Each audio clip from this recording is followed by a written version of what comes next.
What up, cappers, gamblers, punters, hustlers, low baggers? Happy Friday, September 10th to all of you. Thank you for watching Betting with the Bag right here on Pub Sports Radio. Big, beautiful weekend ahead of us. This might be the best. The only time that's better than this is when NHL and NBA are in full swing with college football, NFL, and baseball in the playoffs. That's the only time that it's better than this. But just being on the eve of a giant Sunday and week 2 in college football mixed with baseball, it feels good. It was a nice day yesterday, albeit low quantity, no sweating, no screaming, no heavy drinking and pacing back and forth. 3-1. We cashed with the Royals easily. Look, I'm going to get my Carlos Hernandez jersey. It's going to be a Road Royals jersey. It's going to be gorgeous. The man is a monster. There have not been very many times this year where I've not been concerned about market movement. But if the Sharps want to go up against me and take the home dog with the Baltimore Orioles ace on the mound against the beast, Carlos Hernandez, then I will light you up and smoke you. I'm excited. I'm excited about this. So Royals double up cash, first 5 full game. New York Mets, Miami, first 5 under 4 cashed. And the Braves minus 1.5 was a mistake, which we started to realize as we saw the market moving towards the Nationals. We knew that they were a live dog. At least I was planning on doubling up, and we saw that the money was moving towards Nationals. At least I got up the first 5. I didn't bet the other side. But, man, am I pumped. We're going to go over a bunch of things and the record from our plays of the day, our highlighted plays of the day. But most importantly, thank you for joining us. Let's have ourselves a day. Adam Lastman in the house says easy win with the boys in the hood. Yeah, a nice cover with the Cowboys. Nice cover with the Cowboys without a doubt. Sammy Comics says, morning, Jimmy. Still going to tune in, but enjoying betting the MLB. But not enjoying betting the MLB. So taking a break from it until the postseason begins. Yeah, look, I get it. It weighs on you. It's a very tricky sport that weighs on you, where you could spend 3 hours on one game, easily 4 hours on one game. But you finished plus 8.5 units. So great job. Mark in the house. Mark, it's been too long. It's been too long since we've seen you in the chat. Thank you for joining us. Sean from Pennsylvania, ready to go. Turnsy in the house, and the Rusty Kuntz play of the day is in. Rusty Kuntz is in, and it's the Yankees. So I already moved on the Yankees first 5 because I was very comfortable with the minus 115 price. I wanted to double up, but all the other books were hanging minus 120s, minus 122s, and Bet365 was hanging at minus 135. And I just can't do that. I just can't do that. And so I waited. Now it's minus 130, and I'm not sure if I should continue to wait. But I believe in this Rusty Kuntz look. Rusty Kuntz play today, Yankees, full game, minus 128. I believe in it. And I think Rusty got very interesting spot for a few of these teams. One thing we know, and we've talked all about, is how one of the best fades in sports gambling is a team on a 7-game plus winning streak switching cities.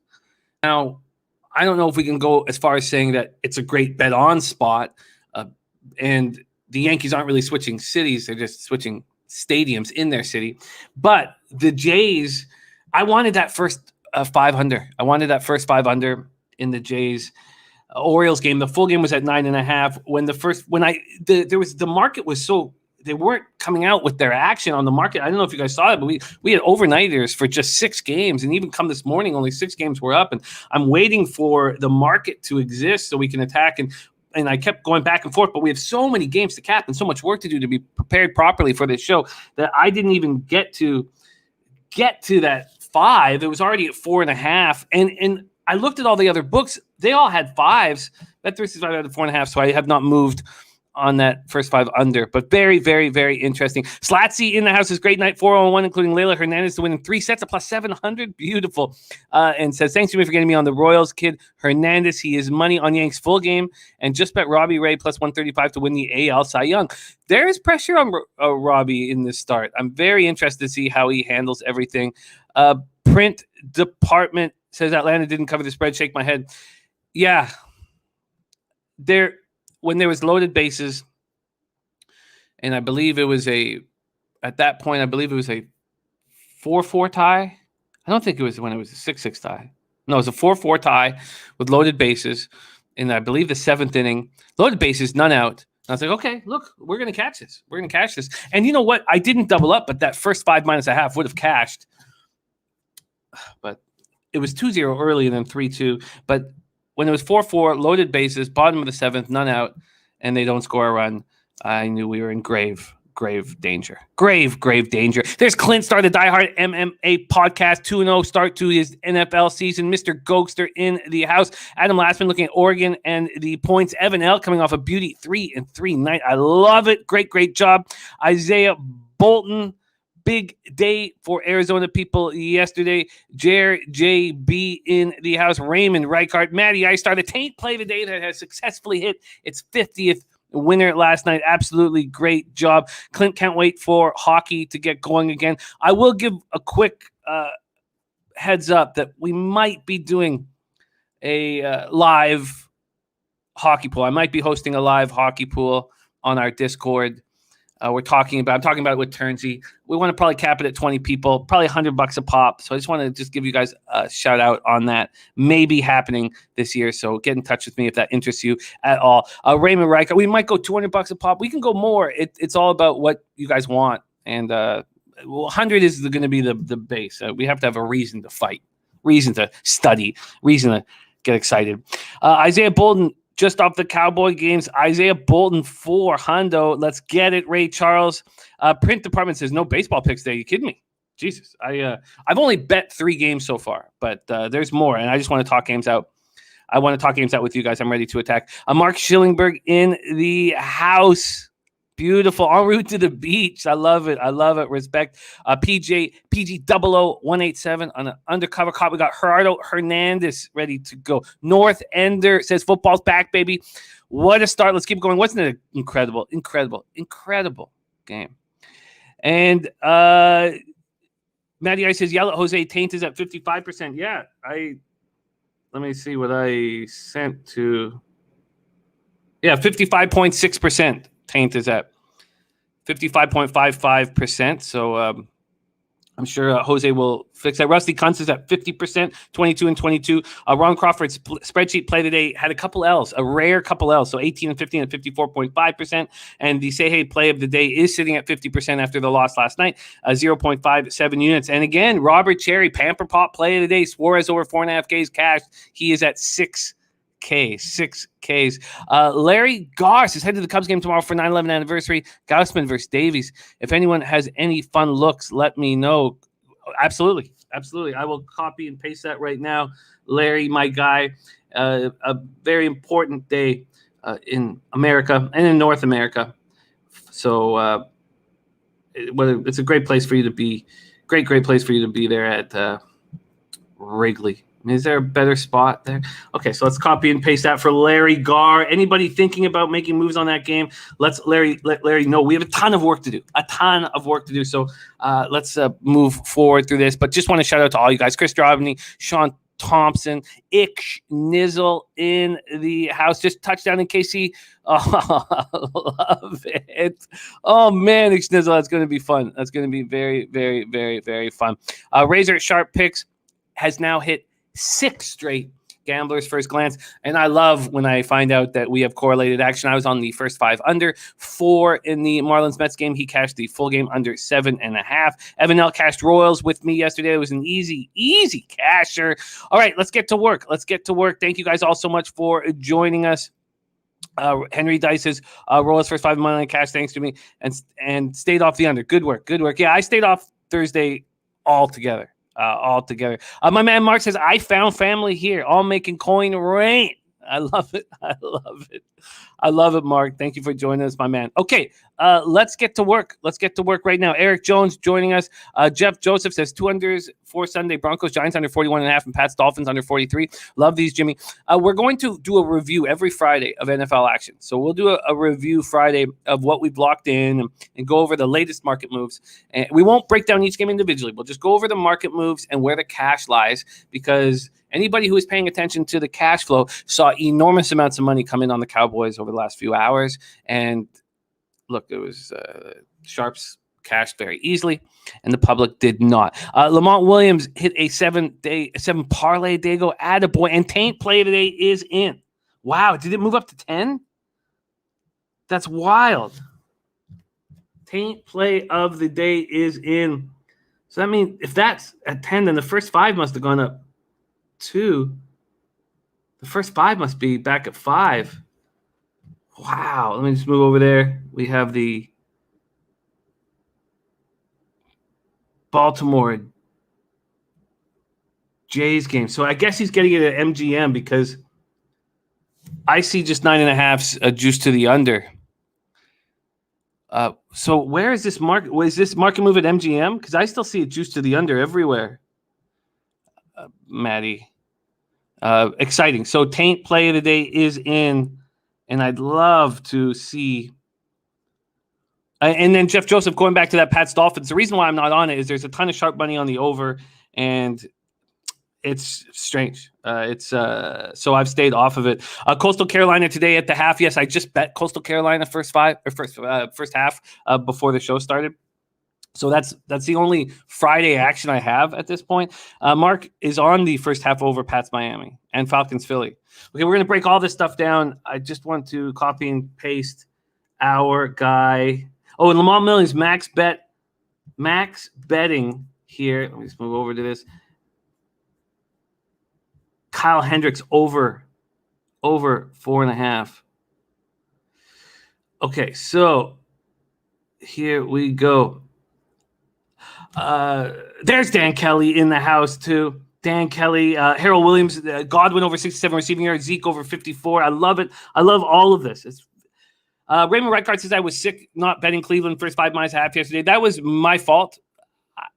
We did have the pitching change, and not that was an issue at all. Maybe I would have got a little more fear with Albers on the mound, but seeing the market move towards the Twins scared me, and I apologize for getting you guys off of that stuff. Ron Crawford says, nothing breaking out on the spreadsheet in September, so I'm going to watch this weekend for any trends and be back Tuesday. We love you and your hard work. There's Rodney Barton as well. Sox, Bulls, Bears, 2-3-4 in the house. Okay, so let me just Mike M, first ever curb stomp play today. Easy winner, never outside the number. Cowboys plus 10. Great job. Sean Thompson, 5-0 last night. Okay, so let me just copy and paste this stuff here so we have all the information ready to go. Yeah, BetMGM. BetMGM is where you got it. Wow, that's wild. A half run better than everything. That is wild. So the under 10 here at minus 115 for the Jays game is the Taint play of the day. Wow. BetMGM just constantly giving out great numbers. Great numbers. Okay, let's get to work right now. And one thing that I do know, there's talking about with the pitching changes that anytime that a bet is going to be bought back or voided with the pitching change, our guy Matt Randall always tweets it out. He always tweets out, says, look, so I counted it as a winner. I heard nothing from him, and I know that with BetMGM, it's got to be action. All right. Ski Profit, I know. And you know what's funny is I did cut the Dolphins +3, and I did cut the Texans +3, but then I added 3 more. That's not easy. It's not easy. North Ender says UAB down to +23 now. Jimmy at Bet365. Great job there. I expected to go down more. JT Daniels looks like he won't be in the lineup, so that was a great look for us. All right, let's get to work. Thank you guys all for joining us. Pub Sports Radio. This is how we're doing the show today. We're going to break down the 15-game MLB card, and I'm going to have to be pretty quick. Then we're going to move into the 4 college football games for tonight, and we're going to review the action that we're already on. Then we move on to a NFL review. We're not going to go over each individual game's breakdown, but we are going to we're going to review the market changes and where the cash lies on the Friday before the weekend. And we're going to do this every Friday. So Jose and I were just talking about this off camera. So we're going to create some graphics along the line just for a Friday NFL review. Then we're going to finish off this show with CFL. We got a lot of work to do. There's Ulysses Hayes, Fat Wally, Brian Watson, Dutch Boy, Fresh, Raymond Reichart, Mike M. let's get to work. We start with this afternoon spot. We've been waiting to find out who is pitching, and we do know it is Leon. So Leon is now pitching for the San Francisco Giants. Let's get his numbers up here right now. Going up against Kyle Hendricks. This is the afternoon start here, and I'm expecting this to be a bullpen day. So let's just take a look at Dominic Leone. Dominic Leone. So let's go here, get his numbers up here. Dominic Leone, this is just in. We just found out that the 29-year-old journeyman Dominic Leone will be in the lineup. He has played for 6 different teams in his short MLB career. This year he's with the Giants and he's been lights out. I mean, the Giants just seem to be doing everything right this year. 1.55 ERA, 3-3, 1.55 ERA, 40 2/3. He's already been the opener once in this season. 38 strikeouts with 20 walks. Imagine a reliever with a K to walk ratio of 38 to 20, but a whip of 1.107. I mean, just not getting hit. Just not getting hit. There's Tony Cobbs with the dono. Thank you so much for all of your support. It means the world to us here at Pub Sports Radio. Thank you very much. Dan Kelly said, Jimmy, any other weekly show scheduled for the rest of the week with you and Bebsy or just Tuesdays? We are figuring out what we're doing for Sunday NFL football. We have a bunch of different options. So this Sunday, we are going to bring in 6 different cappers for 15-minute slots, and I will host, and they will give us their looks and best bets.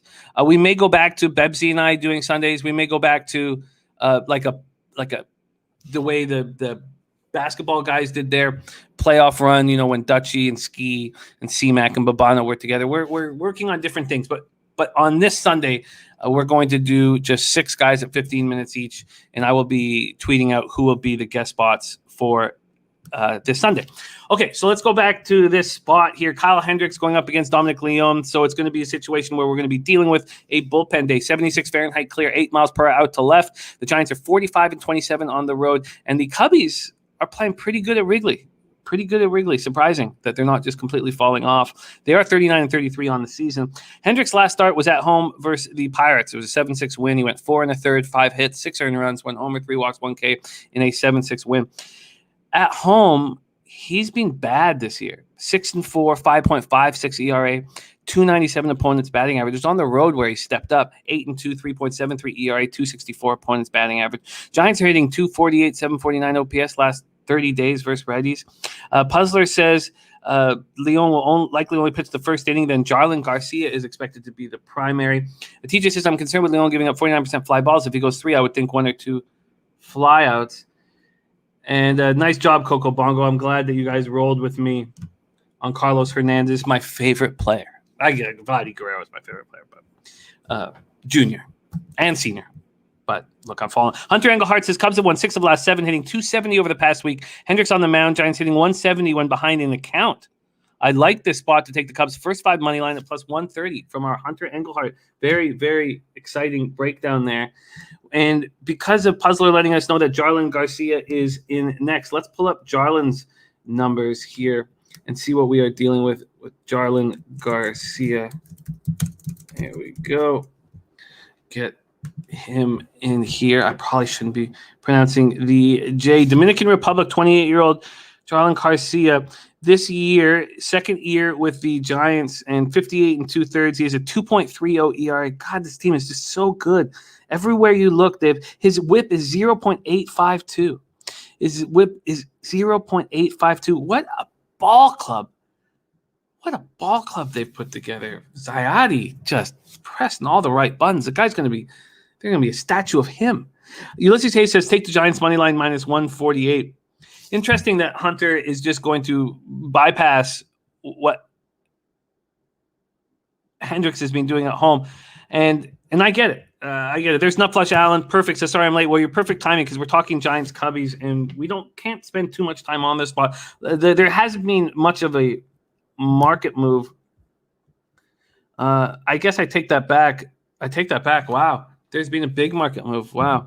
So it opened at 10:46 a.m. at Pinnacle. So it only opened 40 minutes ago. It opened at minus 125 and just hammered by Giants bettors immediately. Let's go to the baseball data here. Maybe that will, and then we'll look at the cash, and then we'll move on because we got so much work to do today. So here we go. Kyle Hendricks, 233, 705 OPS against the Giants. Pretty nice numbers there. And then I don't have the numbers of Leon. And here we go. Jeff Joseph said COVID numbers dropping in Vegas, although it's a slight drop the past week. Maybe okay moving forward. Vegas is not the problem. It looks like Vegas is going to stand strong with not cutting down the numbers, it's everywhere else. It's south in the south. So I hear you. It breaks my heart that we're not doing this huge thing. Rashid Harrell says North Dakota versus Utah State prediction. You're damn right. We have a North Dakota versus Utah State prediction. We're going to break down that entire game, but that will be after MLB. So I apologize for that, Rashid. We're going to break down all 4 college football games on the schedule tonight. Okay, so let's take a look at the cash flow and then see if, and there won't be many tickets in. Oh, actually, 1,550 tickets in. 1,550 tickets in. And the market is moving towards the Cubbies. And that's interesting. So that's interesting because I guess because of the Giant move off the top to the Giants. So that's what's happened. I guess we shouldn't take too much of it. Still going to be a market move towards the Giants from the opening line, a big one. But from right now, it's going to move slightly back to the Cubbies. 24% of the tickets on the Cubs, just 3% of the cash. That's wild. 42% of the tickets on the under and 97% of the cash on the under. Hunter Engelhardt says Friday early in Wrigley, first place team into town. Place is going to be rocking. I only like first 5 because Hendricks' big spot here at home with crowd. If this wasn't at Wrigley on a Friday, I'd be out. And Plashan says, Jimmy, give me till the end of the show. We will do that. And there is our guy, R2D2 Finland, says KHL CSK Moscow under 4.5. Finish Liga HIFK to win at plus. If it's 1.79, excuse me, I guess that's like by the way, minus 122. Tapera to win minus 1.5 at plus 143, and Jerkert to win at plus 172. Liga starts in 9 minutes, KHL in 1 hour. God, R2D2, thank you so much for sharing your hard work with us. The man just puts money in our pockets. A huge, huge friend of our show, and much love to you. R2D2 Finland in the house. Follow this man on Twitter. Okay. Mr. Goger says itching to hit up Woodbine again. I will be going up there as soon as the show is over. And I can't wait. I can't wait to have a few drinks and go down to the paddock and have some dirty water with me and just talk to the horses. Can't wait. Okay. So no move for me yet here on this game. Interesting to see Hunter on one side and the bullpen numbers of the Giants so spectacular. And Hendricks, for me, with questionable numbers at home. Giants not smashing righties right now. No move for me to get the day started. Let's move on to 6:35 p.m. Eastern, and we won't spend too much time on it because we don't know. Maybe you guys know who's pitching for the Washington Nationals. If you guys could let me know that, I would love to hear it because you guys know me, and it's a problem. And Nolan knows says CSK Moscow unders all day. Been betting those for years. Mr. Ghoster, yeah, my sister is in town. I haven't seen her in over 2 years. Picked her up from the airport last night, so we're gonna be heading up. But we'll set up something. Viper Josiah Gray, because that was the whole plan. But Josiah, they didn't put a market out, so I thought Josiah Gray might not be starting. I'd be surprised if that was Josiah Gray because that's whom we expected to start. Let me just see if we can get any information. I mean, I have all the stats ready for Josiah Gray, but I thought that maybe he wasn't starting. Let's just see here. Yeah, looks like he'll be okay. And Puzzler says Josiah Gray too. So I don't know why they didn't give us a line. Maybe because Brault still seems to be the pitcher. Let's break this down right now. PNC Park, Pittsburgh, Pennsylvania. This game pops off at 6:35 p.m. Eastern. The Nationals are 58-82, 25-43 on the road. Pittsburgh Pirates 50-90, 30-39 at home. PNC Park, 72 Fahrenheit, partly cloudy, 5 miles per hour, out to right center. Josiah Gray's had 2 very bad starts in a row. He looked very good when he first came over from the Dodgers, and he's a big piece for this Nationals puzzle moving forward, and he's looked bad 2 starts in a row. They've both been at home, so now he goes out on the road. Will that change things? 3 innings, last out, 7 hits, 6 earned runs, 2 homers, 1 walk, 2 Ks, and a 13-6 loss at home versus the Mets. Did not look good. Now, you guys know I have a problem with Stephen Brault. Stephen Brault cost me money last start and made me angry. Made me very, very angry. And I want to back him again here at home against Josiah Gray. I want to badly. But the Nats hit 278, 14 OPS versus lefty. So why would I do that? I shouldn't do that. I knew I had to talk it out and just say, just let go of your goddamn thing for Stephen Brault. Because the Pirates aren't hitting righties at all. 225, 640 OPS over the last 30 days. Nats bullpen terrible. The Pirates bullpen starting to step up for the first time in a while since earlier in the year. 4.02 ERA, 1.32 WHIP. Sean from PA says, I had Braves over Nats last night. Nats were hitting but kept leaving the bases filled. Yeah, the Braves bothered me very, very much. Matthew Rogers, thank you. Thank you. This is the 2006 30th anniversary Blue Jays hat here. There's the 30th anniversary. Where is it? Right there. 30th anniversary. This is from the 2006. Kept this baby since 06. Respect and thank you. All right, let's get back to work here. I'll be at the patio. I'll be at the patio. I'll have my binoculars and a drink. That's where I'll be. But if I'm not sitting at the patio, I'm just down in the paddock. I'm just paddock, patio. All right. So the Kraken play of the day is the Argos -2, and Mark coming off a beauty casher on his first Kraken play of the day yesterday. And the Argos were in the same situation against a very talented Bomber squad, and they played spectacularly well. I think it's a very interesting look, Mark, that you are on there. And I can't wait to talk about that game. But we've got more games to talk about, and I'm slowing down too much. Okay, so let me just get off of Brault. I should not bet Brault. I should stop betting Brault. Stop betting Brault. Just let it go. What the fuck is your problem, man? But let's take a look at the baseball data. Against Brault, they're hitting 222 with an 861 OPS, so they're 2 for 9, but a triple's in there. Small sample size, and the Pirates haven't seen Josiah Gray. The market has opened at -109 for the Pirates. It's only available at 3 different books. And then there's 1,046 tickets in, and they haven't given us any information. So let's just move past this shit. Okay, we move on to 7:05 p.m. Eastern, and I was drooling over the idea that Matt Moore might be pitching for Philly, but we haven't got that information yet. I don't know if you guys know who is pitching for Philly. This also just got on the board. These first 3 games have just got on the board, and I want Herman Marquez in this spot. Summers are for Taint, Air Force -5.5. God, why is that line going down? Why? Why, Matty Ice, do people think Navy's going to fire a shot here? It's kept me off betting it. You would think that Air Force would be 7-point favorite, 7.5. And there's truth to that, Razor. There is truth to that.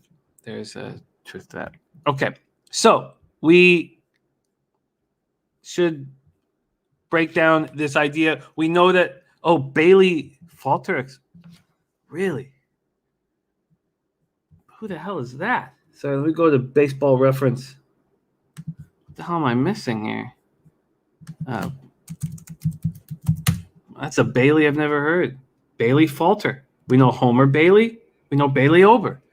Bailey Falter, 24-year-old Bailey Falter, 5th-round pick in the 2015 draft at Chino Hills High School in Cali. So he is 2-0, 27 in the third innings, hasn't started a game. So this is the first start of his career. Very interesting. So he's a bullpen piece, He's finished 3 games, 16 games under his belt, 1.06 whip. Damn, this guy looks like he could be good. Let's check out his minors numbers. In AAA this year, he's 2-0 with a 1.76 ERA, 1.01 whip. Oh, man. So that means that the under is probably going to be in play, because I think German Marquez can have a nice start here, coming off a start that was not very good at home, and he's not been very good on the road. You know what? Maybe I got to let this go.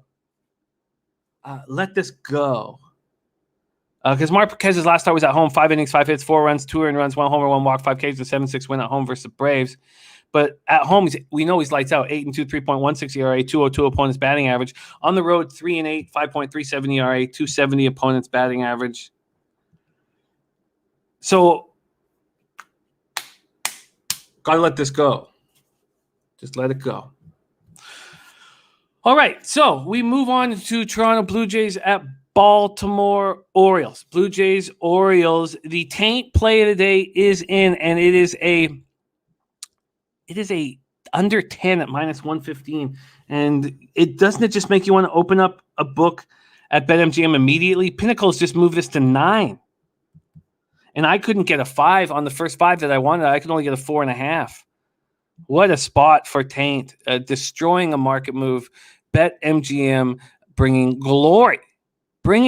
Taint play of the day is in, under 10, -115 in Blue Jays Orioles.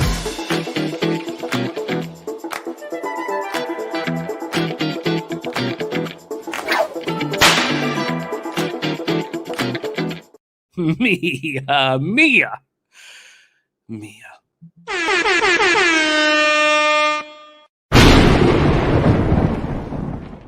Let me help you with that, Mia. Toronto Blue Jays, 77-62.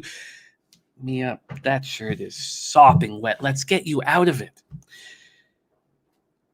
38-33 on the road. Baltimore Orioles, 45-94, 21-46 at home. We're at Camden Yards in Baltimore, Maryland. 73 Fahrenheit clear, 5 miles per hour in. Sharon, my man, what it is. Thank you for joining us.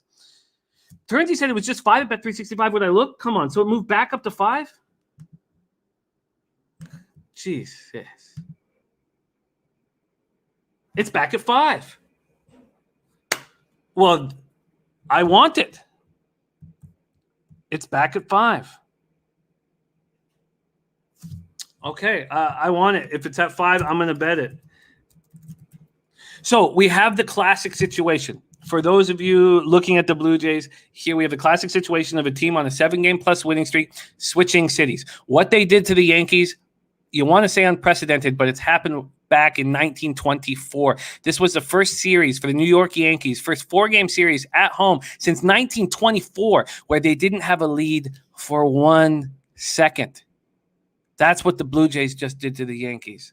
Stomped on their tonsils and then splashed their tonsils with a pint glass of sperm.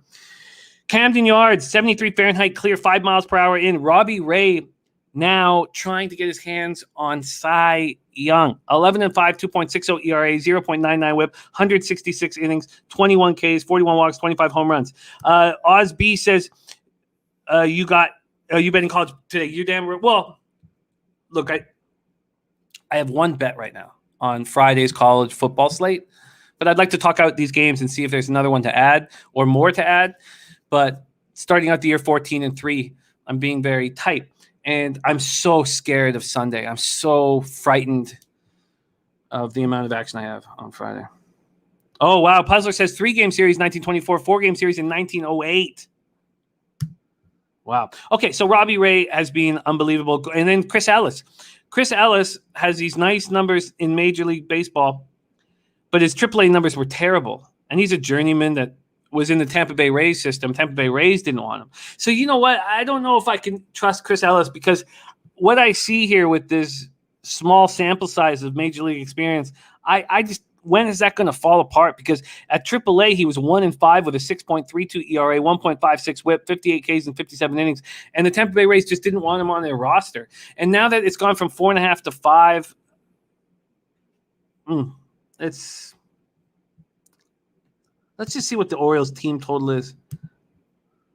Now, 3.5, heavily juiced to the under. Ulysses Hayes is on Duke -21. I can't wait to talk about that game, Ulysses Hayes, because that was my initial plan, but I got off of it. Taj is on the Jays. LJ from H-Town, Giants, Blue Jays, Rays, Astros, Royals, 5-team parlay. And Rodney Barton says every matchup between these two teams in Camden this year, the total's gone over. Don't know if I could take the under. The more I'm starting to sit here and think about Chris Ellis and what the Jays are doing to righties right now, 258, 789 OPS. Orioles versus lefties, 237, 664 OPS. Jays bullpen is still middling, 4.04 ERA over the last 30 days with a 1.25 whip. Orioles bullpen, 5.55 ERA, 1.37 whip. Evan L says, I like Vlad for a homer at plus 300. And already has one against Ellis in 2 at-bats. Let's move over to Ellis's at-bats against the Jays. He has, 2 for 16. He shut this team down. I don't know if I buy it. Robbie Ray, 241, 756 OPS. Okay, I guess that's not a slam dunk for me. I guess that's not. I guess I'm going to sit back and look at it a little more. I guess that's not a slam dunk. Let's take a look at where the cash lies in this spot here. We have 1,929 tickets in. See what the line predictor says. So they say money's coming in on, of late, is coming in on the Orioles, which is crazy. 87% of the tickets, 99% of the cash. Small sample size, but is on the Jays. And then you have 37% of tickets and 98% of cash on the over. Oh, that's crazy. On that much money on the over, clearly what Rodney was saying to us is dictating bets here to the over, which I don't think is a mistake by any means. Let's see what the market is here. Opening up at 265, just an 11-cent move towards the Jays. And this total's gone from 10 all the way down to 9 at Pinnacle. So if we trust Pinnacle being such a sharp book, this is tricky.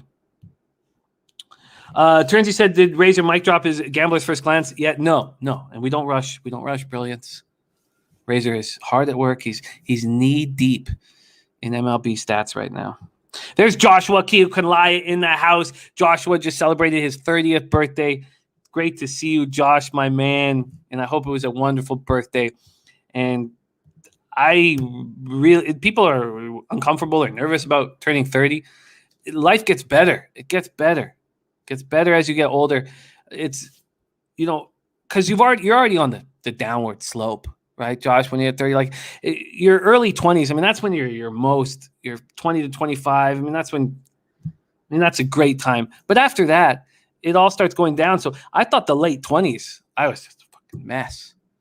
But my early 30s were really good. And they keep getting better. Life keeps getting better. Enough LaShawn said, Jimmy, not sure what you covered, but just a heads up that Gabe said today, each pitcher only 1 inning. He was letting guys go extra on batting practice days, but he has no more than 1. And Mr. Ghost said late 20s are grand. They are. You're going to love the 30s. 30s are great. Turnsy be 30 in January. You're going to love it, Turnsy. Okay, so, I'm just going to repeat this one more time, and I apologize if I keep doing it, but the teams switching cities on a 7-game winning streak have this unbelievably bad ROI.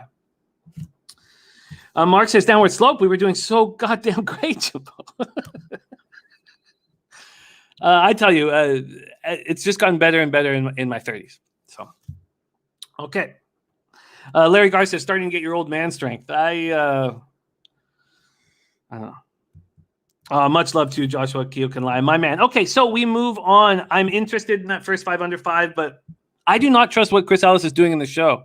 Now, this is his last chance. That's what when you put on that Oriole uniform, it's what a fall from grace this great baseball team has become. But now when you put on your Oriole uniform and you look over at Matt Harvey, you're like, where am I? Am I a player to be named later? Is Kevin Costner going to walk in here? Okay. So Jays, Orioles, we move past here. And maybe Chris Ellis is really fighting to keep his career going. I don't know. Now, 7:10 p.m. Eastern, Milwaukee Brewers at Cleveland Guardians. I realize that they're not the Guardians till next year. So every other place is still using Indians. But, look, it's if it bothers anybody, sports should only bring glory to all of our lives. It should only make everybody happy. It should always be inclusive. It should never be exclusive. Sports should always be this open-armed hug. Whenever life sucks, whenever things are going shitty outside, you can always go back to sports. So if that word bothers anybody, let's not use it. Guardians are 36-33 at home. Progressive Field in Cleveland, Ohio. 71 Fahrenheit clear. 3 miles per hour. Out to straightaway center. So I want to fade. And look at Sean Thompson on Cleveland Monday Night. And I wanted to talk this out. I wanted to fade Adrian Hauser here off that 100-pitch spectacular performance at home versus the Cardinals in a huge game. A huge game. Birdie says he's lying. Turns the 33, you start focusing on your mortality. 35, you start getting panic attacks, worrying about your mortality. 39, eyes and hearing begin to go, lies to me. Wow, I don't believe that at all, personally, Birdie. I love it. I love it. And if I was mortality doesn't scare me at all. Look, not at all. You see the way I booze? Come on, man. Okay, so Adrian Hauser just pitched the Brewers' first complete game shutout since 2014. It was a huge game against the Cardinals. He throws 100 pitches. Then, at home, he's 3-3 with a 2.54 ERA, 209 opponent's batting average. On the road, 5-3, 4.37 ERA, 252 opponent's batting average. And then we'd have to trust Eli Morgan. And the only thing, I'm going to put a line through this. And Nationals over 8.5 today. That's an interesting look. Yeah, man, 24 and so much more. Print department, don't you know the Neil Young song? I'm sure Jose doesn't know who Neil Young is, but that's the big song there. Okay, Brewers, Guardians. Let's stay focused. Sean Thompson, this is a spot changing cities. Cleveland playing good ball and plus money. Sean, why are you going full game? And I'm not saying you're wrong at all, but why are you going full game instead of first 5? Because the way the Brewers are hitting righties scares me. 287, 829 OPS. The Brewers lineup's just rocking right now. So I wanted to cut it down to 5 innings. And I'm not sure that's the right way to do it, but I just thought if I think this team is better than my team, because I'm already on the Rangers first 5 at plus 145, and I cut down to 5 innings. Brian Watson says, can't believe Argos are the favorite. Brian, we just saw them do it to the Bombers. I don't know what to do. I've been humming and hawing over CFL and not making bets. Turnsy says Cleveland cost me money. It didn't hit for like 3 days. I wouldn't say they're playing great ball. Coco Bongo says make breakout Harvest Moon today. Yeah, I just might. Evan Ellis says Cleveland first 5 Cleveland money line. He likes better as well. And Mr. Gogi says Morgan is a question mark to say the least. I think differently. I think, look, there's no doubt that with the way the Brewers are hitting righties, that they could attack Eli Morgan right away, hurt him. I get it. But I think we're getting a real nice price on Eli Morgan. And I know he's not looked very good at home. I'm going to put a line through that. 1-5, 7.53 ERA, 303 opponent's batting average. His last start was at Fenway, and he doesn't allow an earned run. 5 2/3, he allows 3 hits. He walks 4, but strikes out 7. He got the big outs when he needed them. Noli knows on the first 5 under 5. I want a reason to back this plan. And look at this. There's been a 20-cent move towards the Cleveland Guardians from minus 156, minus 136 at Pinnacle. Wow. So let's just check out this cash flow here in the spot. Here we go. 3,845 tickets in. 69% of the tickets, 58% of the cash on Milwaukee. Then you have 38% of the tickets and 90% of cash on the over. That's interesting. So what has the market done on this total? Opens up at 9.5, goes down to 9. So those are, I would expect that money came in at 9. Okay, so then let's go to the first 5 because you need to have a legitimate risk reward here with Eli Morgan. And sorry, I think I cut myself off a bit too, Mr. Gokster, about Eli Morgan. We know that this rotation for the Guardians is set up to be based around McKenzie and Morgan.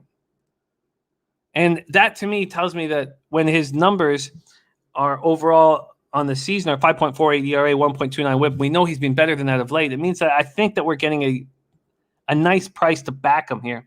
And it's just plus 115 for the first 5. And you know what? I don't know if that's enough. Thank you, Sox, Bulls, Bears, This is the 30th anniversary hat from 2006. I don't know if that's enough risk reward for me. Plus 115. I don't think it is. I want more than plus 115. The Brewers are 46-24 on the road.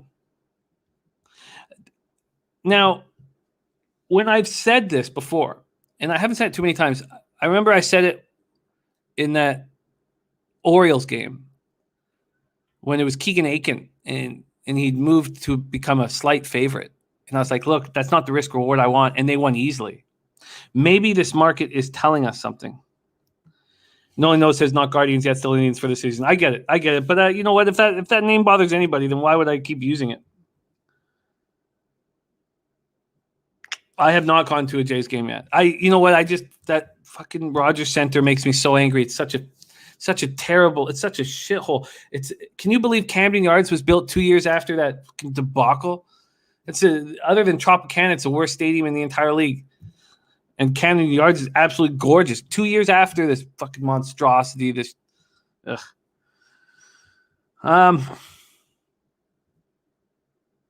maybe there's a reason it's only at plus 115. My instinct says that's not enough risk reward. All right. I don't know if I can pull the trigger. And it just feels so reminiscent of that Aiken start. I love you, Real Deal Prime. I love you. And I didn't. I had the Jays 2 nights ago, and I'm not betting against the Jays today. Thank you, Sean. Max, while smart in the house, says, I'd love to discuss. Max gets it. It's just such a fucking shithole. It's such a shitty stadium. There's so few good seats in that fucking stadium. You go anywhere else, and there's incredible seats everywhere. All right, we move on. 7:10 p.m. Eastern, and we get to the Yankees Mets spot. And this was a spot where I legitimately thought, don't be afraid to go against a market move. Don't be afraid to go against market move. What I didn't want to do was bet it at Bet365 when it was 15 cents worse than everywhere else. It was minus 135. Then it goes down to minus 130. Rusty Kuntz play today is on the Yankees at minus 128. Yankees at minus 128. Brian Watson says, were you in Olympic Stadium to see the Expos? No, I didn't get a chance to go to Montreal until after the Expos left us. So, yeah, old enough to get some contact dances in, but missed the Expos. And they were my favorite team growing up. So, sadly, never got to see them play. Okay, Yankees minus 128 for Rusty Kuntz, who has now got back to 500 and is looking to be in the black for our Tuesday show with Pistol Pete Loshak. Rusty Kuntz. Oh, Rusty Kuntz. Look at the smile. Look at the smile with his neck resting softly on Rusty Kuntz's nutsack. Just feels like home, Just feels like home for Turnsey. With his back pressed up against the throbbing knob of Rusty Kuntz. Citi Field in Queens, New York, 72 Fahrenheit, 10 miles per hour, sideways in. Jordan Montgomery going up against Tyler Megal. Montgomery 5-5, 3.47 ERA, 1.21 WHIP, 135 innings, 131 Ks, 43 walks, 14 home runs. His last start at home versus the Orioles, 4 2/3. 4 2/3, 6 hits, 1 earned run, 2 walks, 5 Ks. Tyler Megal has not looked good lately. His last start was in a 7-inning doubleheader. It was a 4-3 loss. He did not look good. 6 innings, 7 hits, 4 earned runs, 2 homers, 1 walk, 8 Ks. In a 4-3 loss, I dare say, has he hit the rookie wall? Has he? Morgan Spooner likes Montgomery over 5.5 Ks. Mets 13% swinging strike rate last 30. Luzardo, another lefty at 8 last night. That's a nice point. Oh. Okay, so Mets versus lefties, 228, 644 OPS over the last 30 days. Yankees versus righties, 237, 766 OPS. Both bullpens have been pitching well, especially the Mets bullpen. So let's take a look at the market here for this spot. The Yankees open up at minus 117. They're now minus 119. So the market moving towards the Mets because of what the Yankees just did, and I want to go against it. This will be one of the few times Well, let's go over the baseball data, but I believe this will be one of the few times where I can comfortably go against it. Against Montgomery, they're hitting 250, 651 OPS, and the Yankees haven't seen Tyler Megal. I think this is too tough for Tyler. Brady says betting the Yankees at plus juice right now does not seem like a good idea. Books are baiting you at that price. If this was minus 160, I would feel much better about it. We knew. Go Bronco. But we knew this was going to happen. See, I think this, Brady, is that when there's a market move that we can't explain, that's when I'm messed up. Yesterday, we could explain the market move towards the Orioles. We could explain it. And now I think we're doing the same thing here, explaining it. Brian Watson saying minus 130. So I probably shouldn't double up, I guess. But all the stats here, look, we know the Yankees just got, their shit pushed in. We know that. And they're not switching cities. Ulysses Hayes says, I'm on the Mets Subway Series, are a different type of baseball. TJ says, good God, the Mets can't hit. I started betting against Megal a few weeks ago in San Francisco when I talked about in the chat how the tape is now out on him. Yankees for sure. So I just feel that because we can – okay, let's take a look at the cash. Here we go. Just 1,677 tickets in. Oh, wow. 73% of tickets, 87% of cash on the Yankees, and the market moving towards the Mets. 56% of tickets, 96% cash on the over. Okay, I won't double up. TJ says Mets cannot hit. This is a Yankee spot 100%. I guess I thought the market would be moving in that direction because people would be betting the Mets, not because the books are begging for Yankees money. I don't want to double up here. I already bet the minus 115, first 5. I'm going to leave it at that. No double up. Matt Janning in the house. I love it. Basketball star Matt Janning beginning his new career in Asia. And he's fresh out of quarantine, ready to hit buckets. Oh, Matt Janning, great to see you, my man. And TJ says, well, after hearing the money in the market, I'm off. Thanks, Jimmy. Yes, you know what? But TJ, let's go back to it when we're at the end of the show because that's just 1,677 tickets. Okay, we move on. 7:10 p.m. Eastern, Tampa Bay Rays at Detroit Tigers. Rays are 88-52, 43-26 on the road. Tigers are 66-75, 35-35 at home. We're at Comerica Park in Detroit, Michigan. There's a gorgeous ballpark right there, just 4 hours away from here. 73 Fahrenheit, clear, 5 miles per hour, sideways in. Michael Wacha in the house. And Ulysses Hayes says, Mets money line, write my picks down, Jimmy. Okay, well, I will copy and paste them right here. And Matt Janney says, hammer the Yanks. Matt, the market, that put a huge fear in me. When the books are begging for money on one side, the books get a shit out of me. Okay, let's go. You guys know that I want to back Michael Wacha. It's the reason why I want to fade Chris Ellis. It's because I believe in the brain trust of the Tampa Bay Rays. But Wacha has been much better at home than he has been on the road. On the road, 1-3, 6.75 ERA, 3.23 opponent's batting average. On the year, 5.54 ERA, 1.43 WHIP. His last start was at home versus the Twins. He did exactly what we expected of him. Quality start, and they won by the run line. 6 innings, 3 hits, 2 earned runs, 2 solo shots. No walks, 7 Ks. Sean says Tampa Bay was minus 180 last night, woke up to minus 155. I think that has to do with Matthew Boyd. And so I went both. So my instinct, of course, was like, oh, Michael Walker's on the bump. I'm gonna get value back in the race. But Matthew Boyd at home is 2-5 with a 2.64 ERA and a 2.20 opponent's batting average. And we must stop everything because Razor Sharp Picks Gambler's Glance is in. Razor Sharp Picks a Gambler's Glance. And I think that he's earned himself with this winning streak. Graphics. We'll have to ask Jose, but I think he's earned himself graphics. Gambler's First Glance. 6 straight winners. Cardinals money line. Let's get over to that Cardinals spot. Cardinals money line. Big market move towards Leicester. Molly started out as a big favorite because of what Molly does on the road. I'm already on that first 5 under 4.5. We will be talking about that. Evan L says took Ray's first 5 run line. I like Waka for the first 5. Ulysses Hayes is on the Tampa Bay money line. Well, let's break this down a little more and know if we want to have anything to do with it. So here we go. Last start at the Reds. So it was on the road where Boyd's just been bad against a team that's not hitting lefties hard. He had a bad start. 7 hits, 5 earned runs, 2 walks, 6 Ks. Something changes when he gets home. Tigers versus righties last 30 days. They're not hitting him. 235, 692 OPS. Both bullpens are pitching quite well. Olu is leaning towards the over in Waka's strikeout prop. Hoops 590 giving us tennis looks. Thank you, Hoops 590.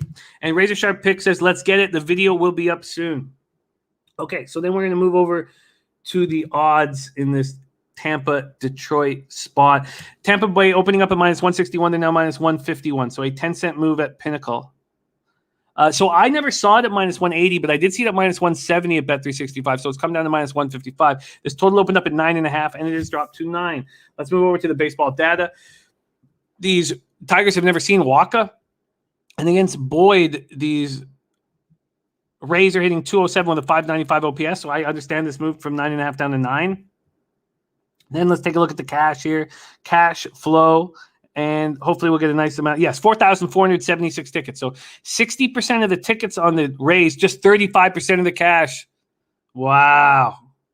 48% of the tickets and 78% of cash on the over. We don't know if that came in at 9.5 or 9.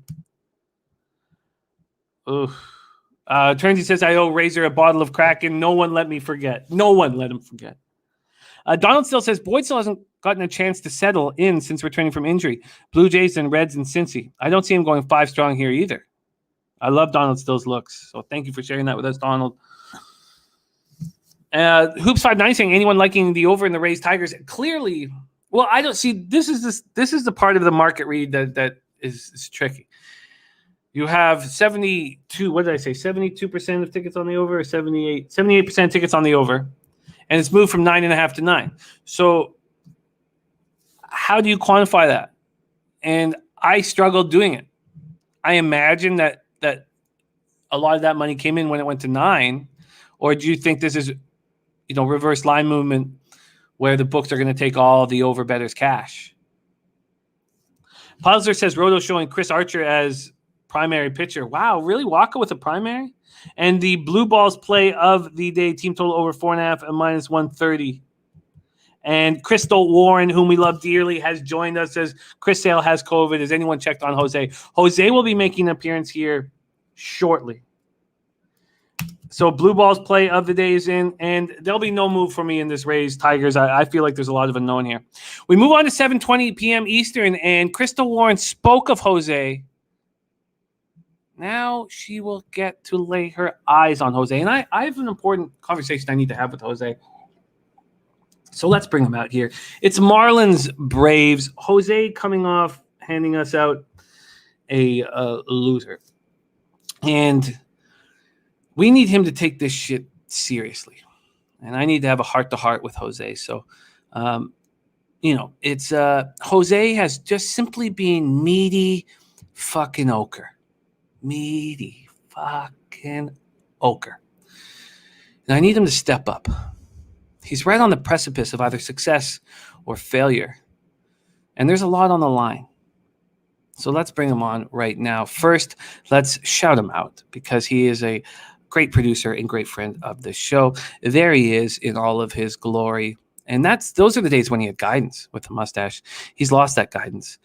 Please welcome Jose Bouquet. Say hey, play the day. Jose, how are you? I'm doing okay, Jim. I actually have some questions for you. We were talking about age, and I want to ask my age questions to you too. So I'm excited for this conversation. Okay, well, why don't we start with that? Why don't we start with age here, Jose? Because we have cappers in the chat turning 30 on the show, and you're a young man. And sometimes when you have all that youth, all that vigor, you don't take things as seriously as you should. And you're sitting here 35 and 35, down 0.57 units, and it's not enough. It's not enough. And I fear I fear that you're not taking things seriously. And look, Jose, you don't want to spend your late 20s listening to smooth jazz and sipping warm semen. You want to be a winning gambler. Nay, you must be a winning gambler. You want people to come join this show just to hear your looks. And there was a time last month when you had a powerful mustache, and that mustache showed that you had guidance and strength and a plan, and you were moving forward. Then you shaved the mustache and fucked off for a few days. And you've come back. That mustache gave you 5 straight wins and got you to the black, and you abandoned it like you abandoned your home country of Venezuela. Venezuela.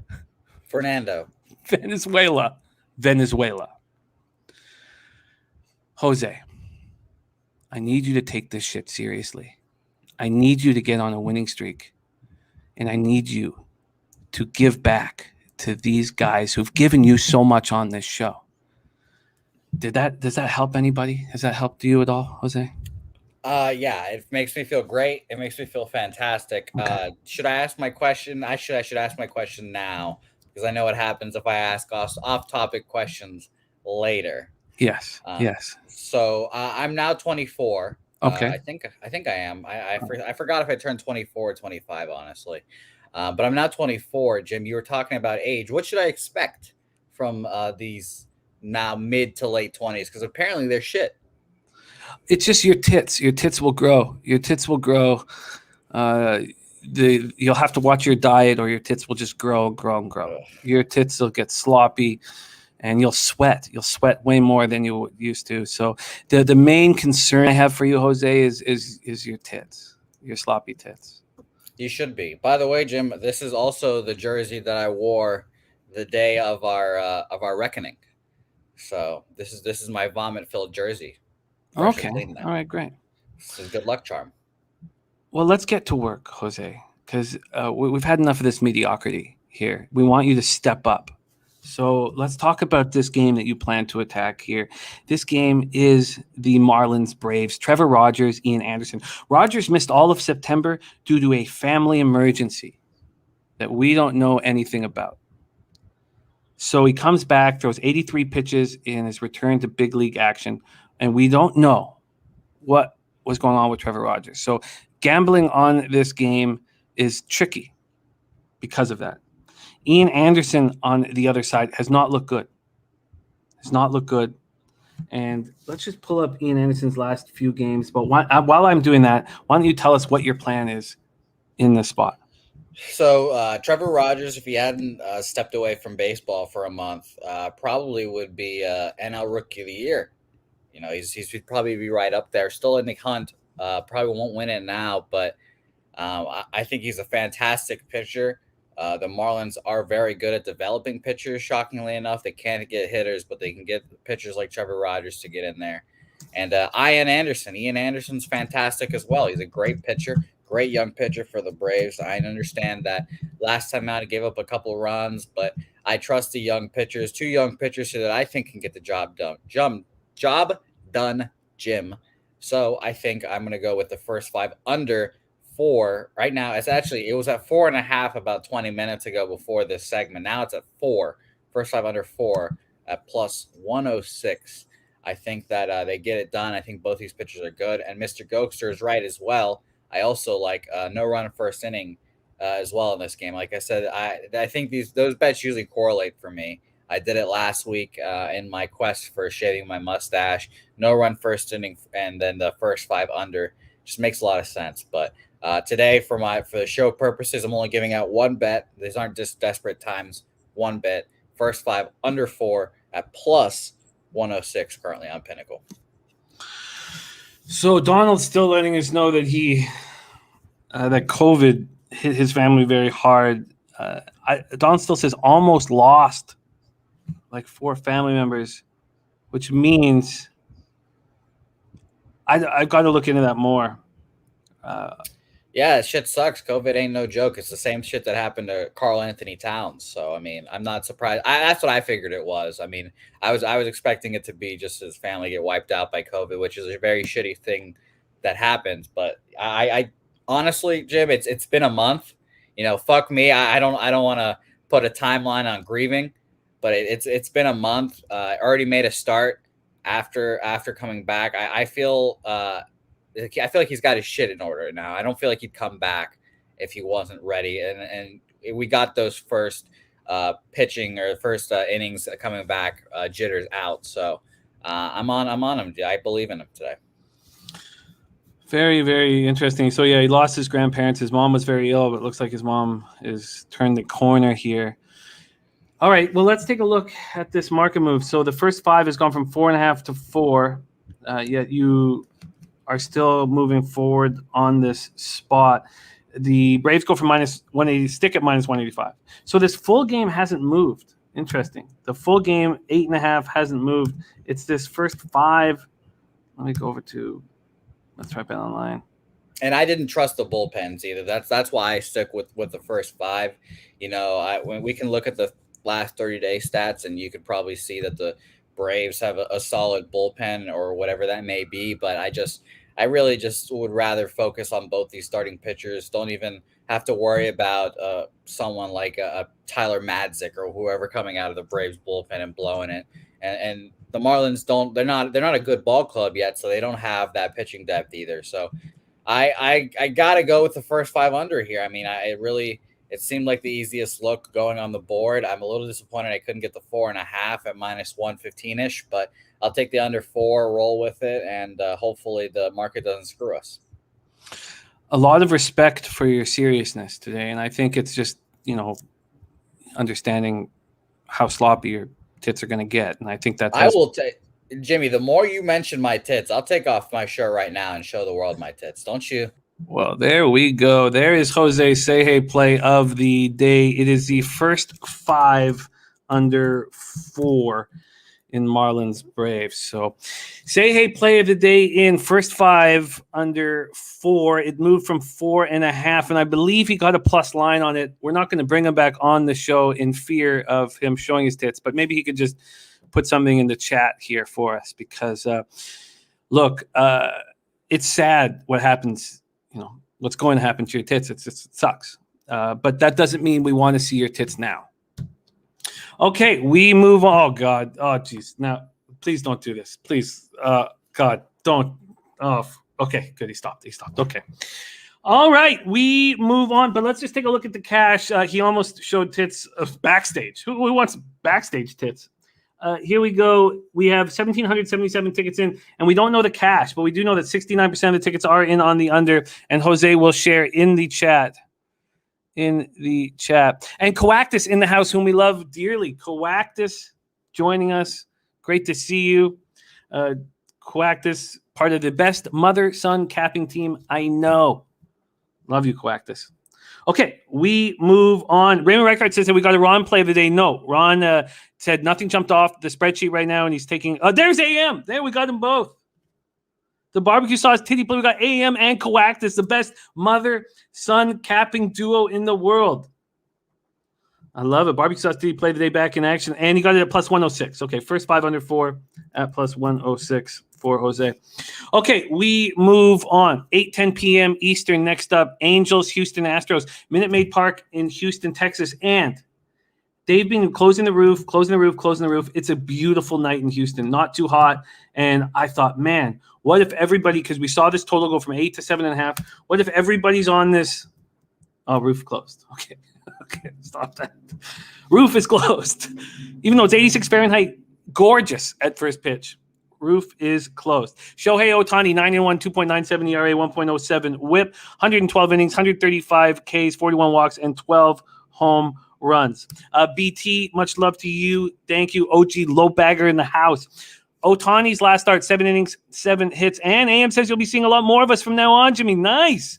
AM and Coactus, great cappers and a very inspiring mother-son relationship. I just love them. I love you guys so much. 3-2 win at home versus the Rangers. He allows 2 earned runs, 1 homer, 2 walks, 8 Ks. And I am backing Glenn Otto again for the third start in a row. And I know I pushed the first 5 under in Otto Ohtani, but Otto looked bad in that first inning.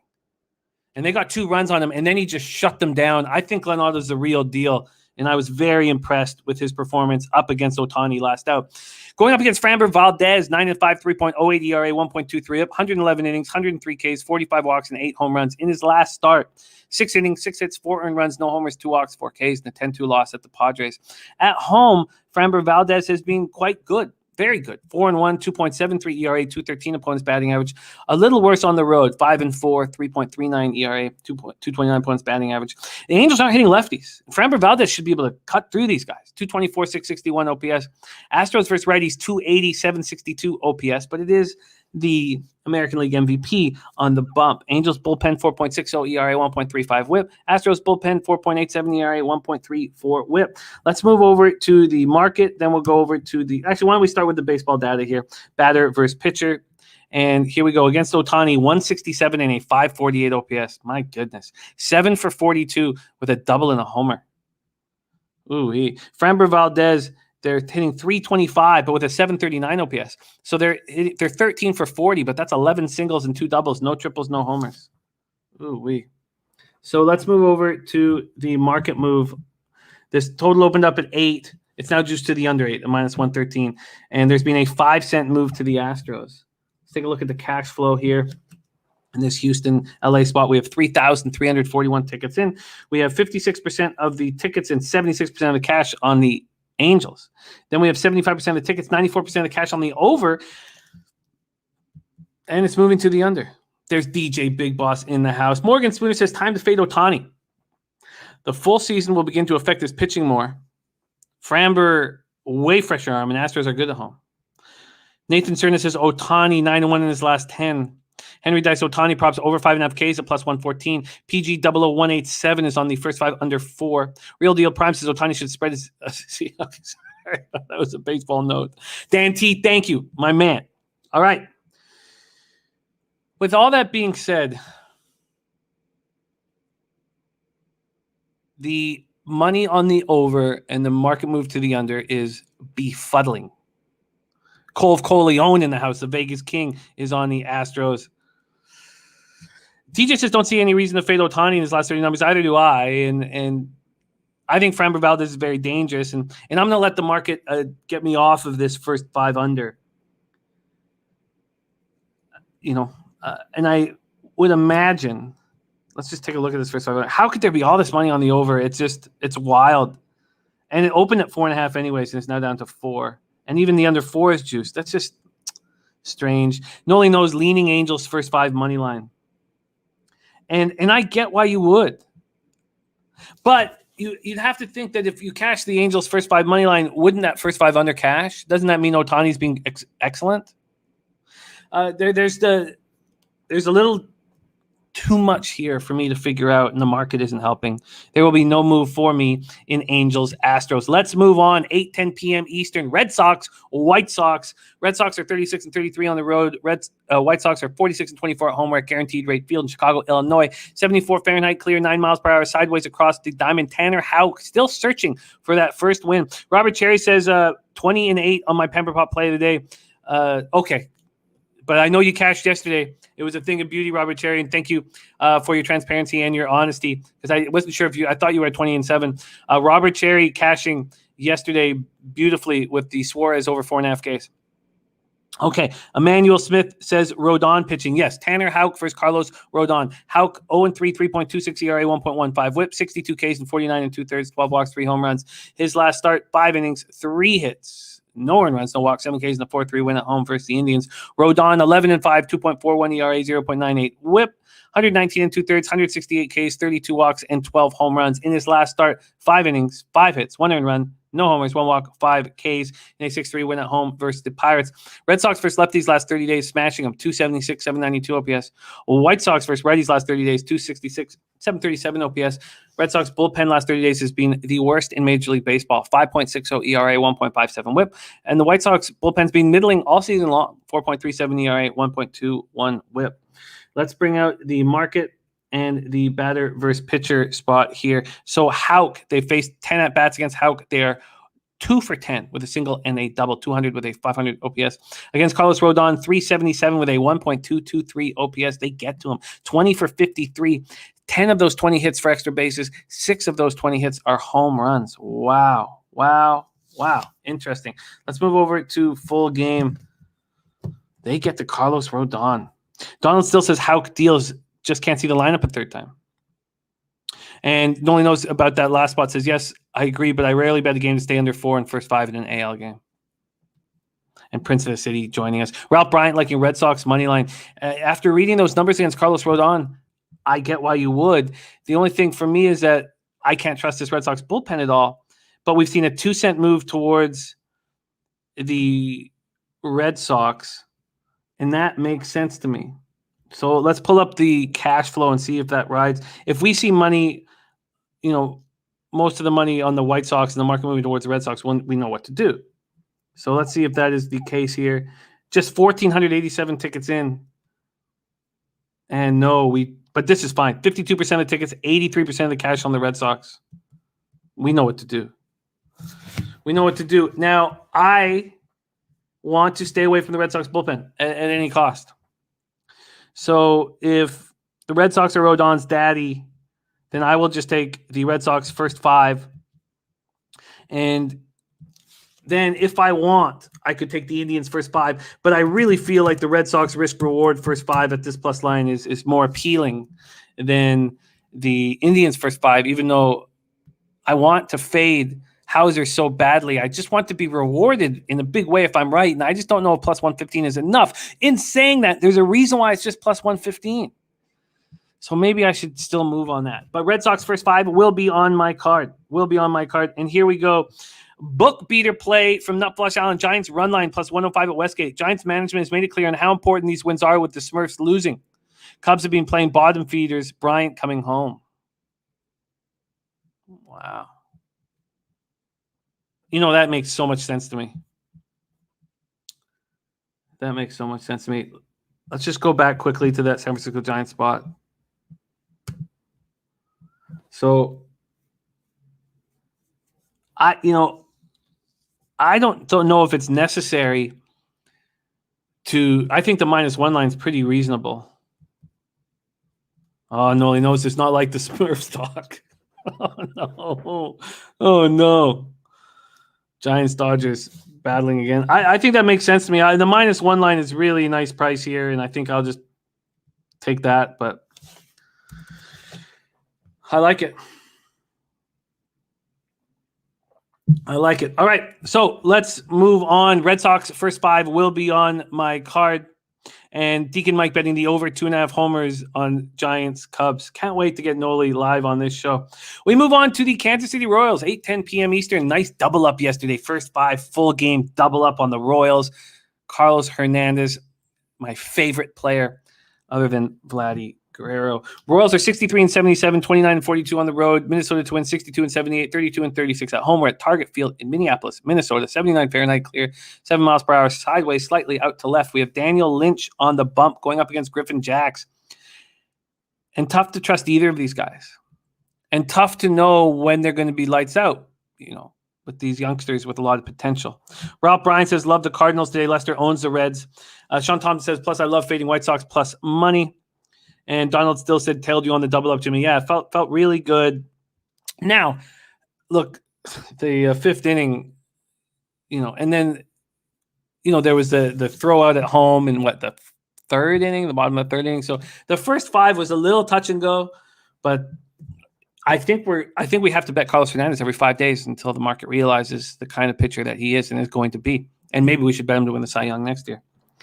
Maybe I'm getting a little ahead of myself. Last start for Daniel Lynch. 2 2/3, 5 hits, 6 earned runs, 2 homers, 3 walks, 3 Ks, and a 10-7 loss at home versus the White Sox. On the year, he's got a 5.29 ERA, a 1.67 WHIP. Nathan Cerna already on the Royals run line. Nobody knows I'm going to tackle you when I see you. At home, Daniel Lynch has been bad all year. 2-2, 6.83 ERA, 2.79 opponent's batting average. On the road, they have a higher batting average against them, but less power. and less runs. He's 2-2 with a 3.47 ERA, 3.13 opponent's batting average. Going up against Griffin Jax, who also got touched in his last start. He was at Tampa. He went 4 2/3, 6 hits, 4 earned runs, 1 homer, 1 walk, 3 Ks.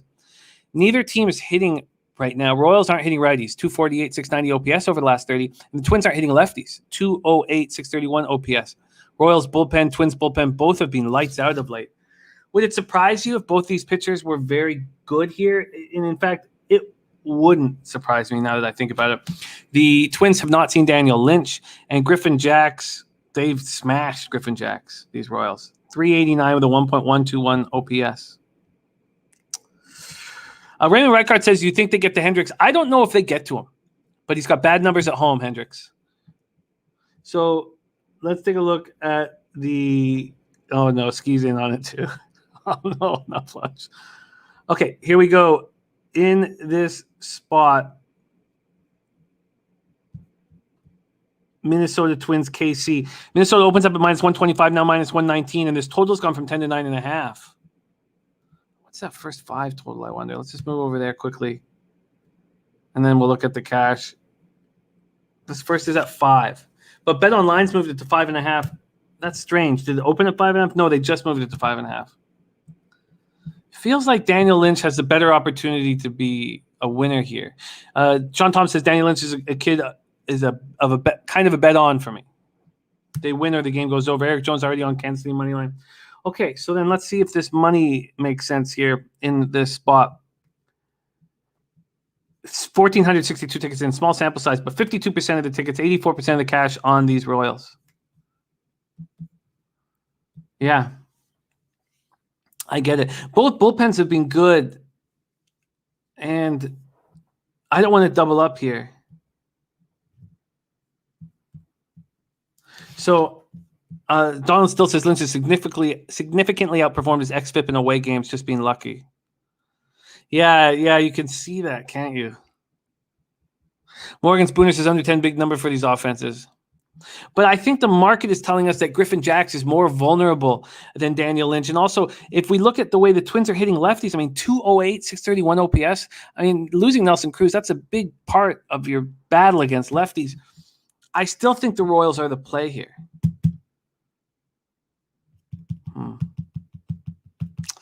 Okay. I still think they're the play. And the Pamper Pop play of the day. Oh, parlay. Pamper Pop parlay for Robert Cherry. Ooh-wee.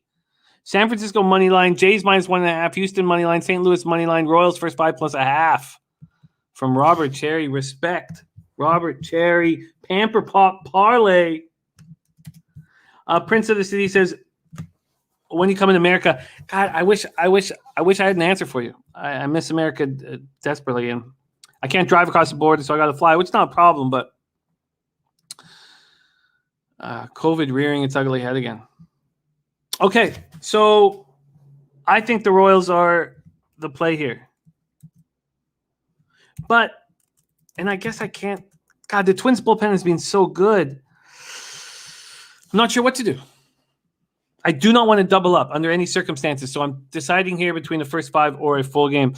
Ski, I'm not afraid of flying, man. I'm not afraid of flying. In fact, when I got a little nervous about flying, I changed and I said, you know what, I want this plane to crash. How about let's get this plane to crash, And then I have no fear whatsoever. Once you actually want the plane to crash, all your fear goes away. Okay. Royals, Twinkies. Maybe there's just too much unknown here, but can we say that Griffin Jax is vulnerable?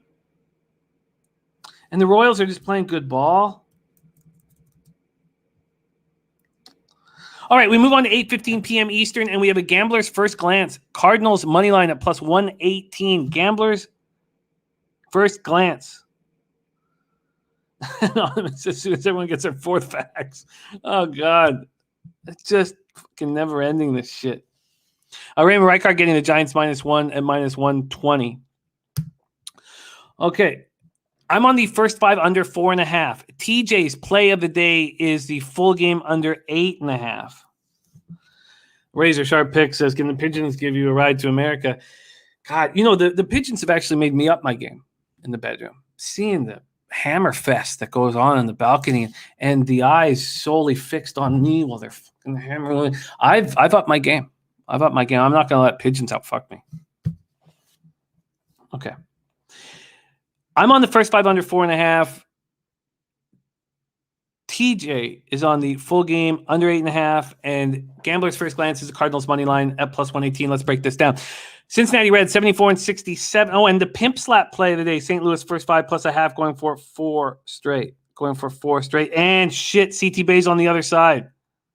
Oh no, that is not what you want to see. That is not what we want to see. CT Bay's on the over. Ooh, that is not what you want to see. Let's move this up here. All right. Okay, let's go. 80 Fahrenheit clear, 10 miles per hour sideways across the diamond. Busch Stadium, St. Louis, Missouri. Tyler Mahle going up against John Lester. Mahle has these crazy home road splits, and Gas Station Sushi would say he's a predictable pitcher, and that's what all you can ask for in a gambling situation is to have the kind of pitcher that you can have a real plan with. Mahle 11-5, 3.76 ERA, 1.21 WHIP, 182 Ks, and 153 and a third. Good season. His last start was at home where he gets touched, and we faded him last start. Now, we just took the over, which cashed. But 5 innings, 6 hits, 4 earned runs, 1 homer, 5 walks, 8 Ks, and 7-4 win at home versus the Tigers. At home, he's 4-3 with a 6.09 ERA. Opponents hitting 276 against him. On the road, 7-2, 1.90 ERA, 190 opponents batting average. Eric Jones says Reds are not hitting lefties under all day. Cards money line. I agree. They're not hitting lefties. Last 30 days, they're hitting 199, but with a 642 OPS, they still have power. Donald still says, I don't think Lester keeps this up either. Brady says, if you're truly not afraid of flying, take your laptop and watch the series premiere of Lost. Oh, look, you think I'm going to watch fiction? I can tell you what I'm not going to watch is any story. I don't want to be told a story. Now, if it really happened in real life, maybe you'll get my attention. But if you're going to tell me a story, then I'm going to walk the fuck away. All I want to do is bet on sports, and I don't want to hear fairy tales. I did take Ella to see Space Jam. There's Millsy in the house. Thank you. Respect. Deacon said Jimmy wants the plane to crash. Hope he survives so he can sue the airline, get a big settlement to increase his betting bankroll. That would work for me. But remember, when I was in Miami, and when we were all in Miami for Low Bag Summit of Champions, Boston Nick was like, don't swim. There's sharks right there. And I was like, oh, let's do this. It'd be a great way to go out. Fucking the bag on a Low Bag Summit of Champions gets chomped on by a shark and dies. Come on. I'll take that risk any day of the week. Chomp on me, man. Make my story better. All right. So Lester has looked good in a Cardinal uniform. And his last start was good at the Brewers. 5 1/3, 6 hits, 1 earned run, solo shot, 2 walks, 2 Ks, and 6.5 loss. The Cards aren't hitting righties either. 239, 695 OPS. Reds bullpen is being so bad, I still want to stay away from them. Cards bullpen is being much better. Real Deal Prime says Sharks are real. They're coming for you, man. Love that. It'd be a lot of fun, dude. It'd be so fun. It wouldn't. You got to admit, it'd be pretty funny if we're at the beach in Miami, capping, and I go out for a little dip after saying I'm not afraid of sharks, and you just see this pool of blood come up. You got to admit, you're like, God damn, the bag's got a story. Uncle Oliver says, I have mind control over the Sharks. Okay. All right. Mike M says, money telling us Cards, records out the window. All right. And Big Show picks heading to San Antonio tomorrow morning. Oh, yes. Yeah, so after I bought tickets, I realized why they're so cheap tomorrow. Yeah. Don't let that. That's good. That was a good purchase. That's a good. Don't let any of that ever get in your head. Don't think about that stuff. Okay, so let's go Cardinals, Reds. And the Reds open up minus 141. They're now minus 121. A 20-cent move towards these St. Louis Cardinals. This total was originally juiced to the over 8.5. It's now juiced to the under. And Pinnacle has moved it to 8. My 4.5 is still available. CT Bay says Cards hit hitters with nice success for Mahle. I think we get some runs late to take it to this over. Let's move over to the baseball data here with these two pitchers on the bump. Against Mali, 243 with a 748 OPS. Against Leicester, 261 with an 807 OPS. And Matty Ice, Reds in Dover. Deacon Mike says, Jimmy in the ocean, putting out the scent of pigeons and Canadian bacon. He's definitely going to get killed by a shark. Sammy Comer going Reds first 5 cards full game. Oh man, I never thought that. Do I stink like pigeon? I never even cried. Dad fan says sharks love Kraken. They don't like Cuervo. Okay. All right, I'm just gonna stick with my spot here on the first 5 under 4.5. And I can understand I'll tell you what I'm doing. I can understand the cards look with the money moving over there. Let's just take a look at this cash once more. I don't think we've actually done it. My fault. So let's take a look at it right now. There's 3,202 tickets in. 53% of the tickets and 53% of the cash is on the Cardinals. So, and a 20-cent move over. That's all makes sense. And 54% of the tickets, 59% of the cash on the over. That's interesting. So this is my thought here. I don't want to trust Leicester, but the Reds aren't hitting lefties. And I want to trust Mali on the road, and those splits are ludicrous. So if I put that together, it just leads me to that first 5 under 4.5. Jared JB says, are you going to become a big Seattle Kraken NHL fan? No, because I'm a Vancouver Canucks fan. So I will hate the Seattle Kraken with great passion. But I hope to go to games, and I want to Kraken. The jersey looks gorgeous. And I'm very curious to see how Ron Francis does. So I love that they're in the NHL. But look, I'm a Vancouver guy, so I have to hate them. TJ says, I think the chat is undervaluing how bad the Reds are right now versus lefties. Don still says, I'm going to ignore Reds lefty struggles and going with their data versus Leicester. Look, those are all legitimate points. I think that it's tough. Sebastian says, not Photoshop, Jimmy hitting a shark. TJ says Winker hurt. Naquin's cooled down. Chris Drobny says Seattle needs the Sonics back. Yeah, man. And Dab Fan says you'll still be drinking Kraken, of course. It's a very mysterious beverage. I'm only on the first 5 under 4.5, and let's move on. Here we go. Here is my dog, first 5. Now, I'm adding the Red Sox as a first 5 dog, and I'm very close to adding the Indians. But Texas Rangers plus 145, first 5. I like Glenn Otto. I loved what I saw last start because he got touched in that first inning. And he was going up against Ohtani, and he showed fortitude and mental toughness. I bet you he has a mustache, Jose. I bet you Glenn Otto has grown a mustache. And I think maybe – okay, how about this, Jose? If you lose 5 straight before the end of the year at any time, you grow a mustache again. Deal. All right, there we go. Now, I'm not going to cheer for you to lose. I want you to succeed. I don't believe that at all. Come on, Jose. I've never look. I want you to win badly. I want you to look. Come on, look. Don't ever get that twisted. I do really want you to win, and you've had a good season. But it's I think that you're comfortable with mediocrity, and shaving the mustache scared the shit out of me. I need you to step up. How about this, Jimmy?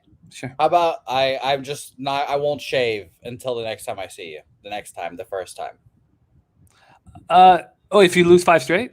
No, if I will do that too, but I just won't shave until I see you. Whatever. No, because you need the mustache is powerful. You're sending a message. Yes, a thick mustache is very powerful on you, Jose. It sends a message to everybody you meet that you have a plan and you're going to stick to that plan. It shows responsibility. It shows courage. It shows strength. It shows fortitude. It shows manliness. And it takes people's eyes off those sloppy tits of yours. I really think chubby cheeks. Well, look, no one cares about your cheeks. It's your tits that they're worried about. So look, Jose, we've made the deal. If you lose 5 straight, you grow the mustache back. I don't want to see it happen. All right. Move back to Rangers, A's. I trust Glenn Otto. I want to back Glenn Otto. Paul Blackburn comes in. So he's only throwing 19 2/3 innings this year. At home, he's throwing 10 2/3, and he's got 2 earned runs allowed. He's being very good at home, 7 earned runs on the road, but the sample size is small. Blackburn's last start was at the Jays, and he looked bad. 3 2/3, 9 hits, 4 earned runs, 3 homers, 0 walks, 3 Ks. I don't know if he's got a place in this starting rotation, and I think Glenn Otto is the real deal. The Rangers are finally hitting righties, 269, 744 OPS. And look, the A's bullpen has been bad. at 4.90 ERA, 1.29 whip. So you might say, why aren't you betting full game? That's a valid thing because of how good the Rangers bullpen has been. 3.58 ERA, 1.44 whip over the last 30 days. Whip poor, but so maybe questionable, maybe getting lucky. But in saying all this, it's because I still fear this A's lineup, and I want to cut it down to 5 innings. I want to cut it down to 5 innings because I'm scared of them. So here we go. Bonquiqui says, if Jose doesn't hit 5 straight, we call him Lose. And he shaves his eyebrows, hair, and that dirty mustache. Lose doesn't work because it's Jose. Lose doesn't really. We'll work on that. But I like it. I like it. I like it. Deacon says, Jose, if this pub sports gig doesn't work out and your man boobs get huge, it opens up a ton of career opportunities. Yeah.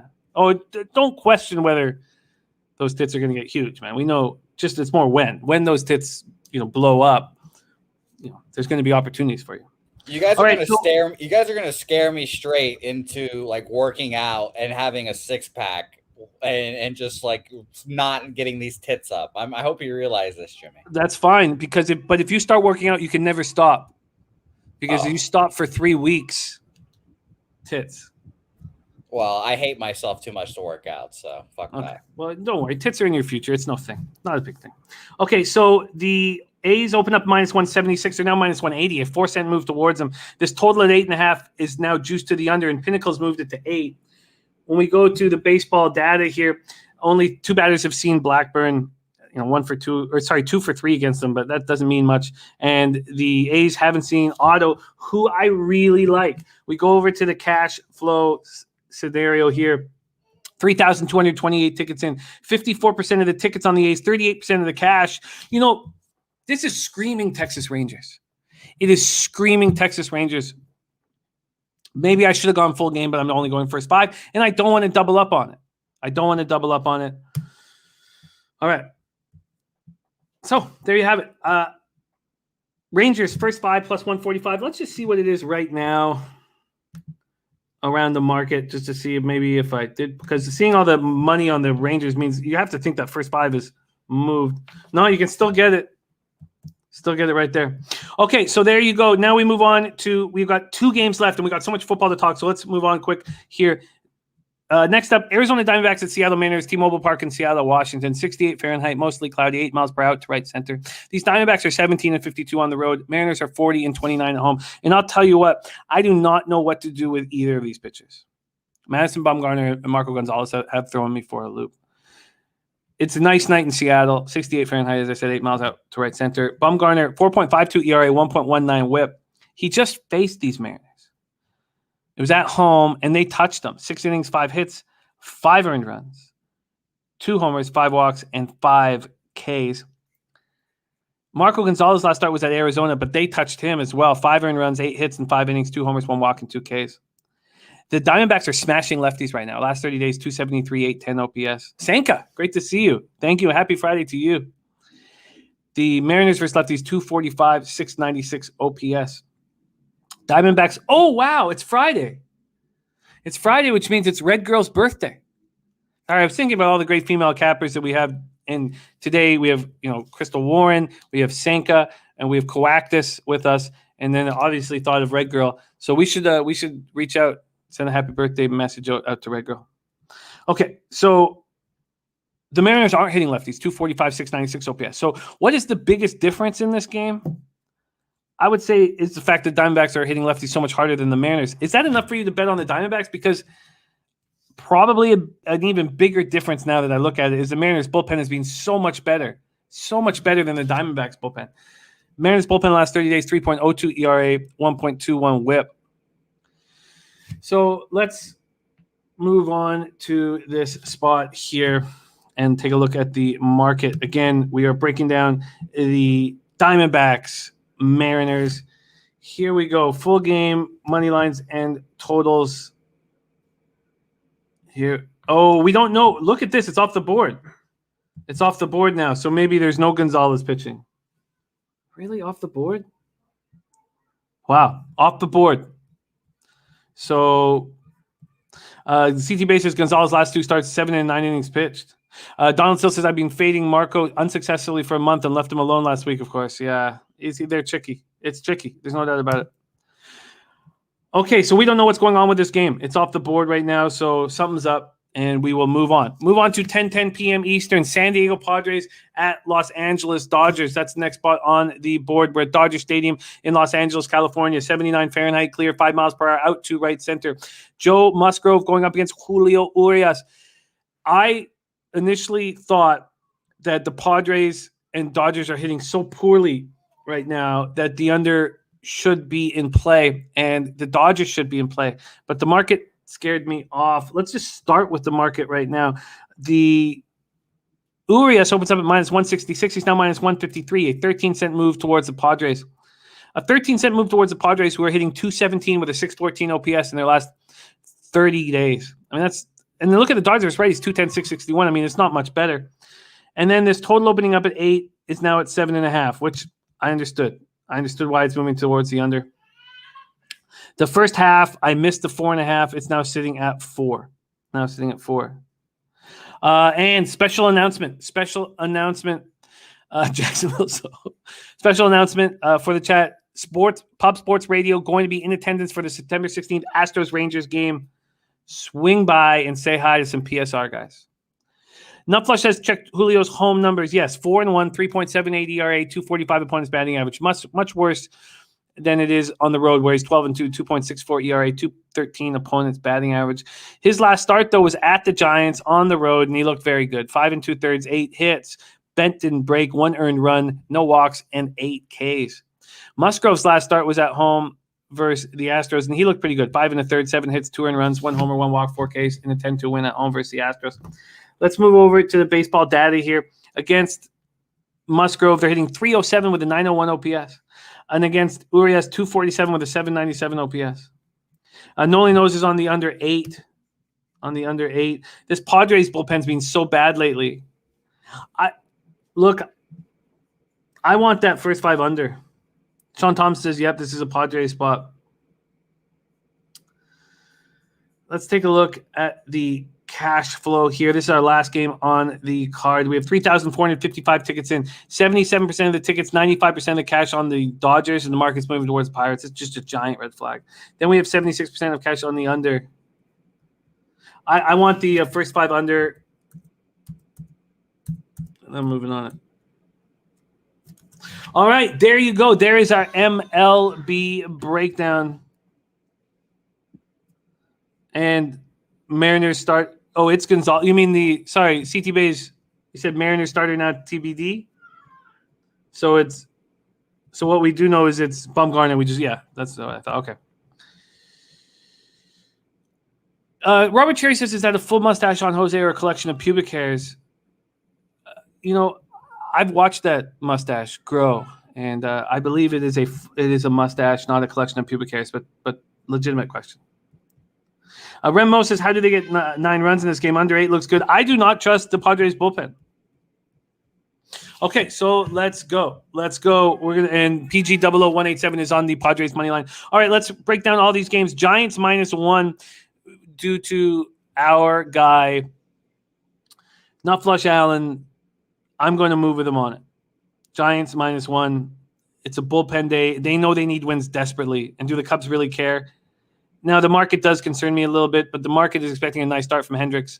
They can have a nice start from Hendricks, but if we can get to the bullpen, we can hurt them. Then I'm not going to bet on Steven Brault. I can't do it, but everyone's saying it's Josiah Gray, but I don't see Josiah Gray listed, and this game is not available at most books, so something's up. Something's up here. Then the Rockies Philly with the pitching change in Philadelphia. It looks like it's Falter that's going to be on the mound. I want nothing to do with it. He looks dangerous if it is him. The first 5 under 5 at -120 interests me, but do I trust Chris Ellis's numbers in the show? I don't. But Robbie Ray's going to have a nice start, so I've got to look at that first 5 under 5 -120. But the taint play of the day is the under 10 at -115. Then Cleveland first 5 at +115 and Rogers is pitching for the Nats. Wow, okay. I'll have to study that. I'll have to tell you that. Thank you, Maddie, my man. I wish I was getting more than plus 115 for the Cleveland Indians, but there's a reason why it's that number.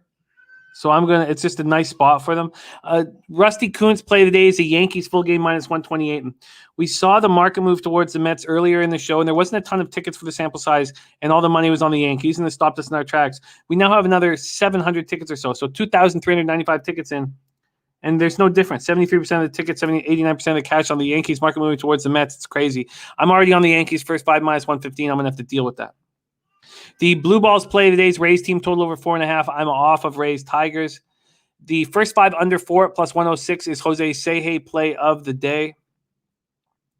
Then Angels Astros, I have stayed off. I'm on the Red Sox first 5 at a nice. I'm going to bet it. I haven't bet it yet, but Red Sox first 5 plus money against Rodon, I like.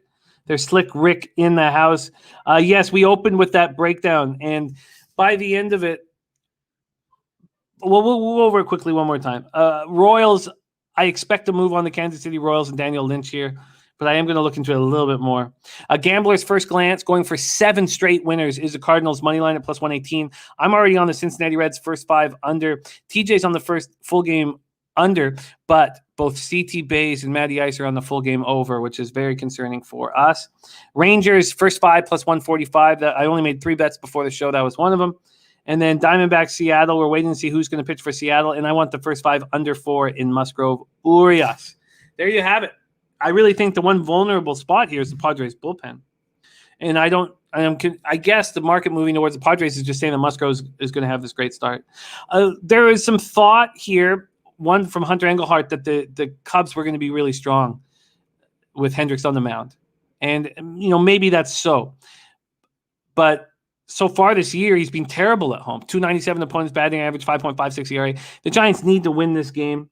When we go back to the market here, we now have 3,669 tickets in. And 53% of tickets, 57% of cash is on the under. 71% of tickets, 87% of cash is on the Giants. So if you have 87% of cash on the Giants, you would think that there would be a big market move towards them. And there was maybe from the opening line, and 20 cents overall. I'll take it. That's enough for me. So I'll back that move. Giants -1. Morgan Spooner says Hendricks 5-2 versus the Giants. We could just take a quick look back at the baseball data here and see what we're dealing with. And we have the Giants here. Yeah, 233, 705 average against them. Yeah, he's been good against them. No doubt about it. All right.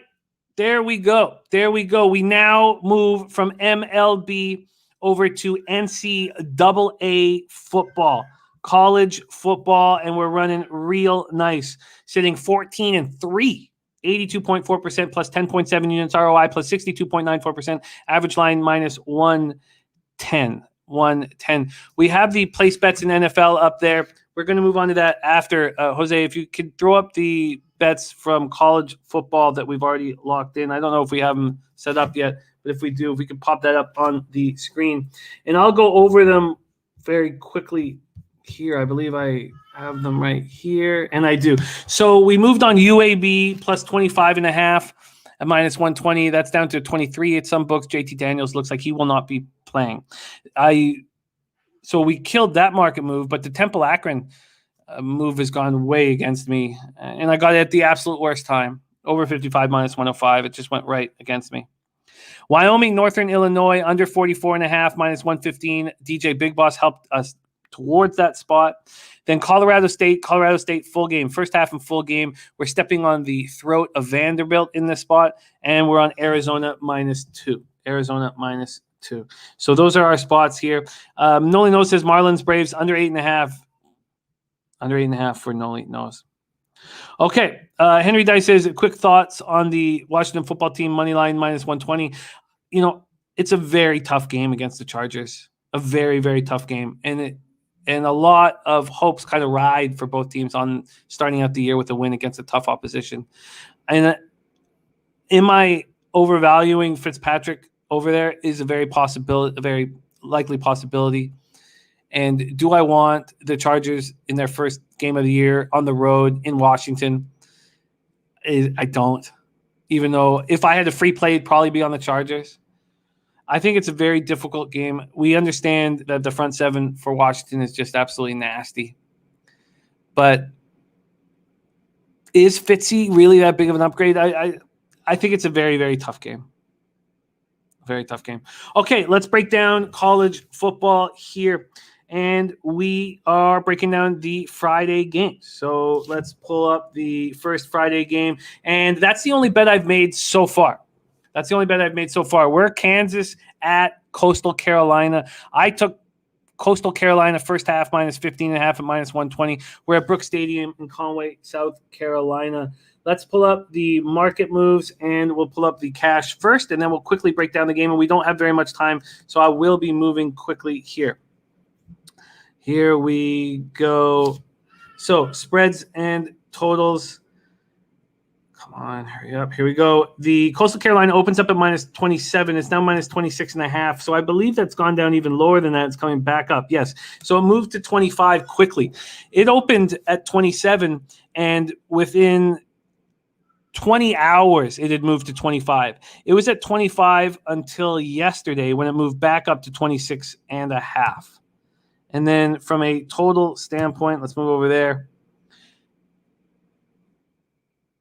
Here we go. From a total standpoint, it's going to be on the screen here. Got too many things open right now. Opened up at 53. It's now at 52.5. So let's move over to the cash flow and see if all of this makes sense. We have 11,979 tickets in. 75% of the tickets and 86% of the cash on Coastal Carolina on the spread. Then you have 70% of tickets on the over, but just 29% of cash on the over. And the straight cash homie play of the day is Liberty -4 from David Summers. Liberty -4 from David Summers. Thank you for sharing that with us, David. I'll pop that right here. Okay. Let's go. Here we go. So Kansas opened the season with a 17-14 win at home versus South Dakota as 11.5-point favorites. So, look, Kansas gets their first win since October 26, 2019 against Texas Tech. They get their first win in 14 games. Was it impressive?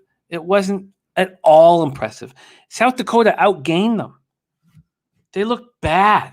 Coastal Carolina opened their season with a comfortable 52-14 win over Citadel's 33-point favorites. They build a 31-0 lead, and then they sit back and do nothing. Grayson McCall is the real deal, and this team is very good. And McCall's going to do whatever he pleases. Kansas could barely beat a mediocre FCS team. So the only concern about this full the game spread is exactly what happened against Citadel. CCU comes out, is up 31-0 at the half, and then brings in the subs. That's my only concern. Being my only concern, this is a first half must bet for me. I think Kansas is trash, and I think Coastal Carolina is going to run the score up on them in the first half and then let go. Now, there were times last year when we expected Coastal Carolina to do that, and they didn't. They didn't dominate first halves. There was times where you wanted them full game, but this is different. This is betting against the Kansas Jayhawks. I like Coastal Carolina as a team, and we'll see, how to handle them against good teams later on in the year. But right now, we just fade this terrible Jayhawks team first half, because what's going to happen is if Coastal Carolina is up 27-0, Kansas is going to score some points in the second half, and Coastal Carolina is going to let their foot off the gas. So this is my only look right now on Friday, and it's the minus 15.5 on Coastal Carolina. Let's move on to North Carolina A&T at Duke. We're at Wallace Wade Stadium in Durham, North Carolina. So North Carolina A&T versus Duke. This total opens up at 55.5. There's been no market movement, and Duke is getting bet, opening up at 19.5, and now is at 21 at some books.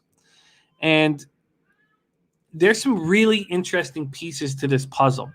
So if you sit there and only focus on Duke, they opened their season with a disappointing 31-28 loss at Charlotte, 6.5-point favorites.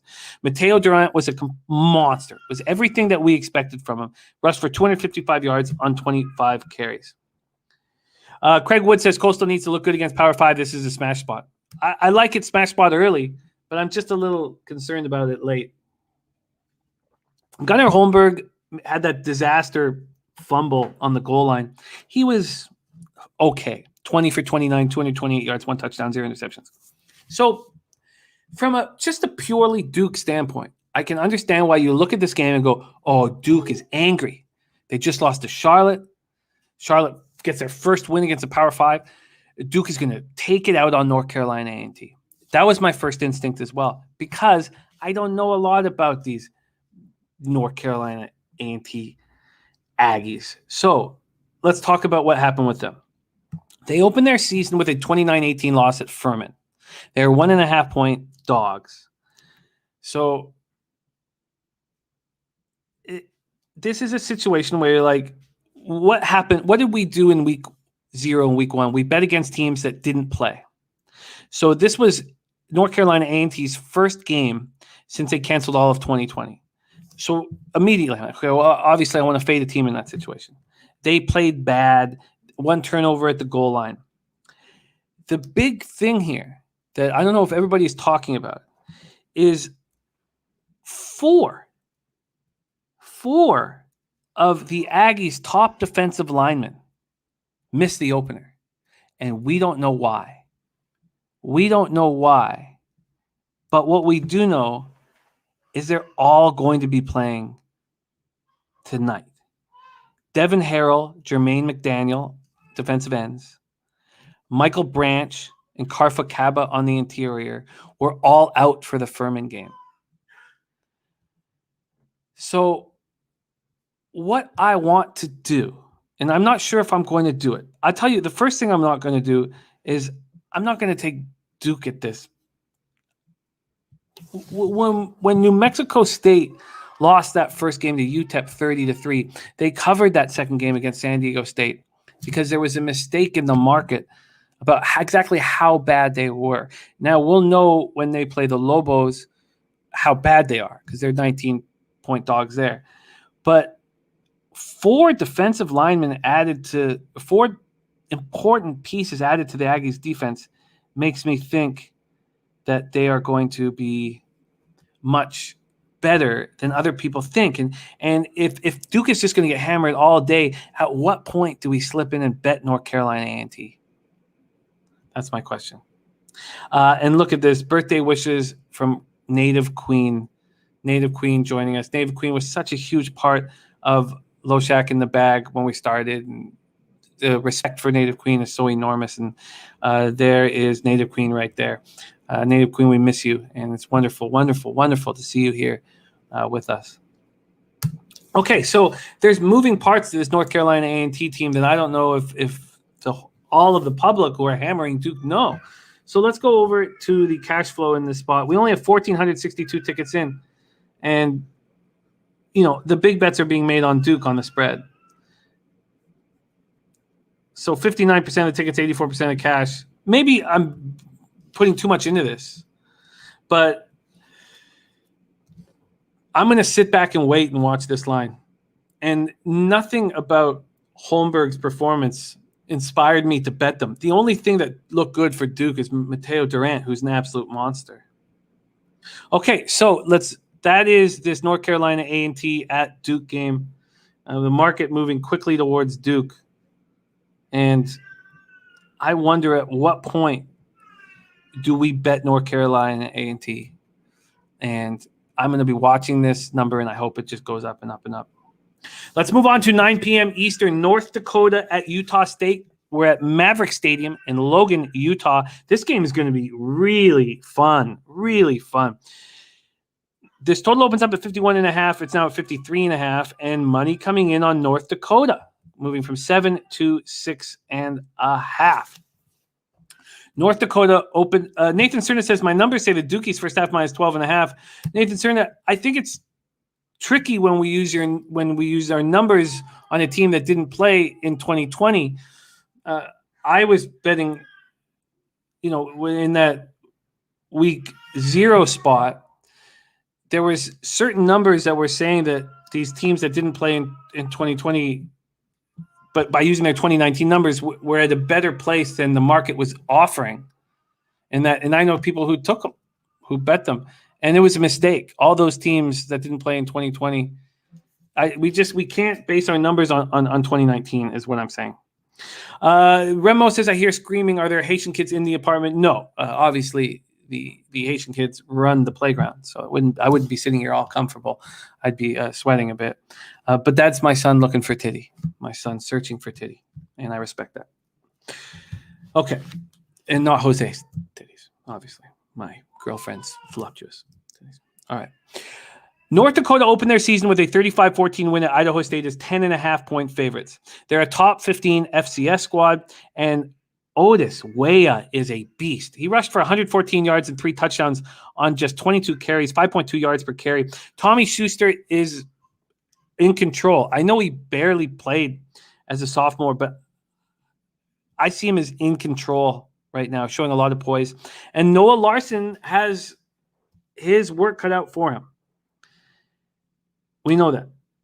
It's not going to be easy. Logan Bonner and Andrew Peasley are going to be very, very, very tough to stop. And North Dakota is not a big, scary team, you know. So Utah State opened their season with a 26-23 win at Washington State, a 17-point underdog. It was the second biggest upset. You know, the Georgia Tech loss to Northern Illinois was the biggest upset. What do we want to do when these teams have those upsets? The market wants to fade them. They want to fade them. And that's what we see here. So Utah State coming off their first road Power 5 victory since 1971.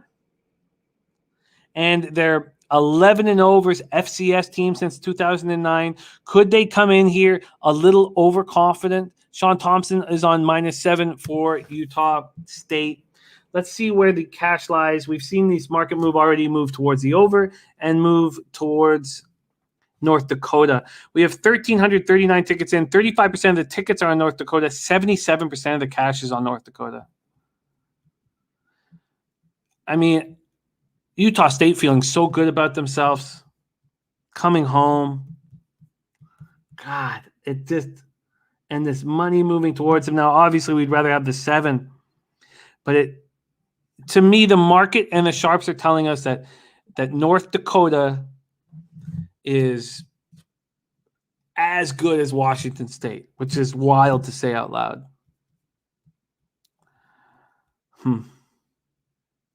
Wow. So, and talk about unprecedented. I mean, we haven't seen FCS teams play FBS teams this well in years. Chris Drobny says not loving this game. You think that Utah State will slowly wear North Dakota down. And then North Dakota might have more value in their first half situation. Nathan Cerna says Utah State should smash. Well, for me, this is North Dakota or no bet. And I don't know if I have the balls to bet North Dakota. I don't know. All right. Let's move on. Next up, 9:30 p.m., UTEP, Boise State. Now, we already spoke on this game with DJ Big Boss, and he gave us the first half under. We'll talk about it briefly and then move on because there's a couple more things, and we got to put a bow on this show. Boise State opening up as 27-point favorites. They're down to 26, 25.5, and BetOnline has just dropped. BetOnline and UWager and Bodog have just dropped 25s. This total opened up at 55 and is all the way up to 57. And Dad Fence saying I'm going North Dakota. The market is telling us the sharps. They're saying the sharps are on North Dakota clearly here. Clearly. So, Miners picked up their second win, beating FCS Bethune-Cookman 38-28 in their home opener at the Sun Bowl. It was a very underwhelming victory. They smashed New Mexico State on the road. Then they felt good about themselves, which is a real possibility here for Utah State. I can just see Utah State coming in here against an FCS squad a little flimsy. I think North Dakota has to be the bet now. CT Bay says, love UTEP, got 27.5 on Monday. They turned the ball over. They played sloppy. They turned it over twice. They were 25% on third down. Hardison did not have a good game. Ronald Alwitt and Willie Eldridge were very good, as expected. The Broncos, though, I thought were a lot better than they looked. They looked great in that first half. There was a 3-hour delay, rain delay, and they got tired late, and that can be expected. And Native Queen is on Utah State first half. That makes me not want to be on the other side of her, obviously. Thank you for sharing that with us. Native Queen. Okay, so I think both these teams are better than what they showed last week. And I can understand wanting the points with UTEP. I think there's an angry Boise State game. And when we had the breakdown from DJ Big Boss, it was predicated on the Boise State defense being much, much better here. So with all of that being said, I don't know if I want to bet this game. I certainly don't feel very comfortable with it. We do have a lot of sample size, though. 9,923 tickets in, 51% of the tickets, 84% of the cash on the spread with UTEP. Then 61% of the tickets on the over, but 68% of the cash is on the under. And that's where Big Boss was taking us. He was saying that this is going to be an under game and that Boise State's going to play tough defense and run the clock, and that he liked the first half under best. And he might be right, and seeing all that, seeing the tickets on the over and the spread going up, but the money on the under, it makes me think that the under is the play. But again, I'm going to need some time to sit with this a little longer, because even sitting with the analysis of Big Boss, I wasn't comfortable pulling the trigger last night or this morning. But the total at 57 is a pretty nice under. And if we know that Boise State's defense was embarrassed in the second half after the big lead in Andy Avalos' debut, you have to think that they're going to really control the clock, and they're going to show their running game off. Their running game, 20 yards against the Knights. I mean, it was very disappointing. Chris Drobny says Coastal Carolina game's all. I'm playing a lot of traps tonight, and North Ender's off this game. So at this point, the more we talk about North Dakota, Utah State, the more concerned I get. And I want to back North Carolina A&T if this spread keeps going up, and I imagine it will. So I'm just going to have to sit back and wait. This game pops off at 8 p.m. Eastern. And already on the Coastal Carolina first half, and Native Queen is all over it. First quarter, first half, and full game. Wow. So the North Dakota Utah State is throwing me for a loop. Nolly Note says 20 yards on 26 attempts, so they didn't abandon the run. That's a good point, Nolly. And I think they're going to use the run heavy to get it rolling. And Crystal Warren says Boise State's covered 5 straight games as a favorite at plus 20. Crystal Warren, great capper. Crystal Warren meet Native Queen, Sanka. We really, having strong female cappers is so important to our show, and we're very thankful for you guys being a part of this. North Ender says, any thought on the Washington-Michigan game? I need to put more time into it. And I need to put more time into it. I've not put as much time into some of these Saturday games as I'd like to, and I don't want to give a lean at this point. So there you have it. There you have it. And I do think this UTEP Boise State under makes sense to me. And I wonder if I should focus on the first half like Big Boss said. And I think I will. So there you go. We now move on to NFL. We're going to quickly just go over the market moves. That's all. We're going to review the looks we have. It's going to be very, very quick. We're going to review the looks, and then we are going to look at the cash flow. That's all we're going to do here, and then we're going to talk CFL and put a bow on this show. And I know it's been a long one. Thank you guys for rolling with us. So here we go. And there's been a lot of market moves in NFL, and I just want to go over them. So let's pull up the action here. We're going to start with the Pittsburgh Steelers. I'm on the Pittsburgh Steelers plus 6.5. There's been no market move there. They're still sitting at plus 6.5. There's 30,414 tickets in. 41% of the tickets are on the Steelers, and 68% of the cash on the spread is on the Steelers. And that makes me feel good.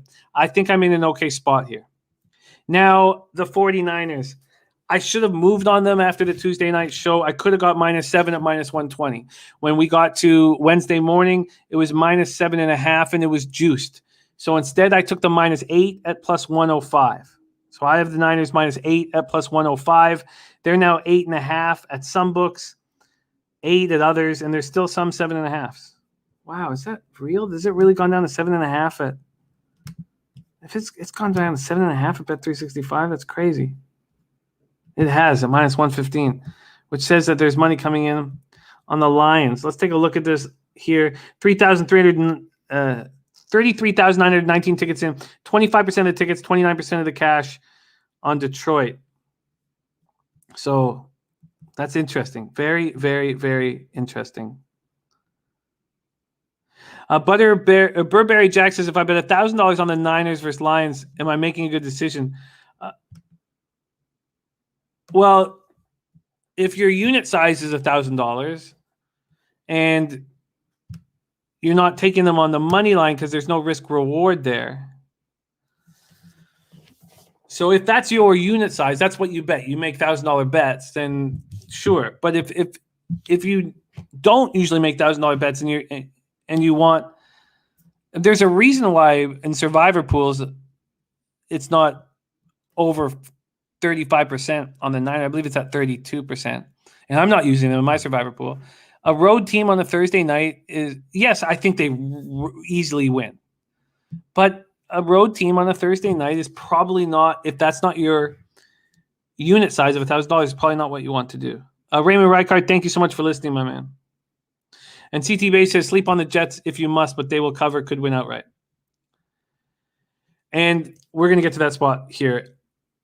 Look, there was mistakes that I made in this NFL card, and the time betting on the Colts when I did was a huge mistake. They're now sitting at +3, which is a great number for them. And I messed this up.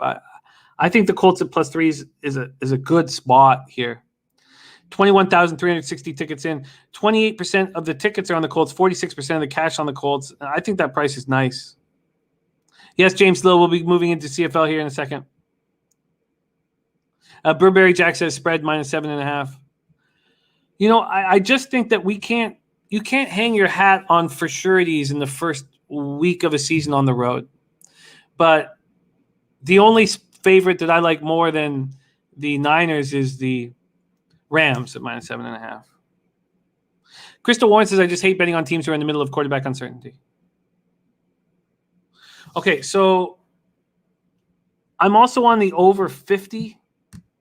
And that I really messed this game up, and it makes me quite upset.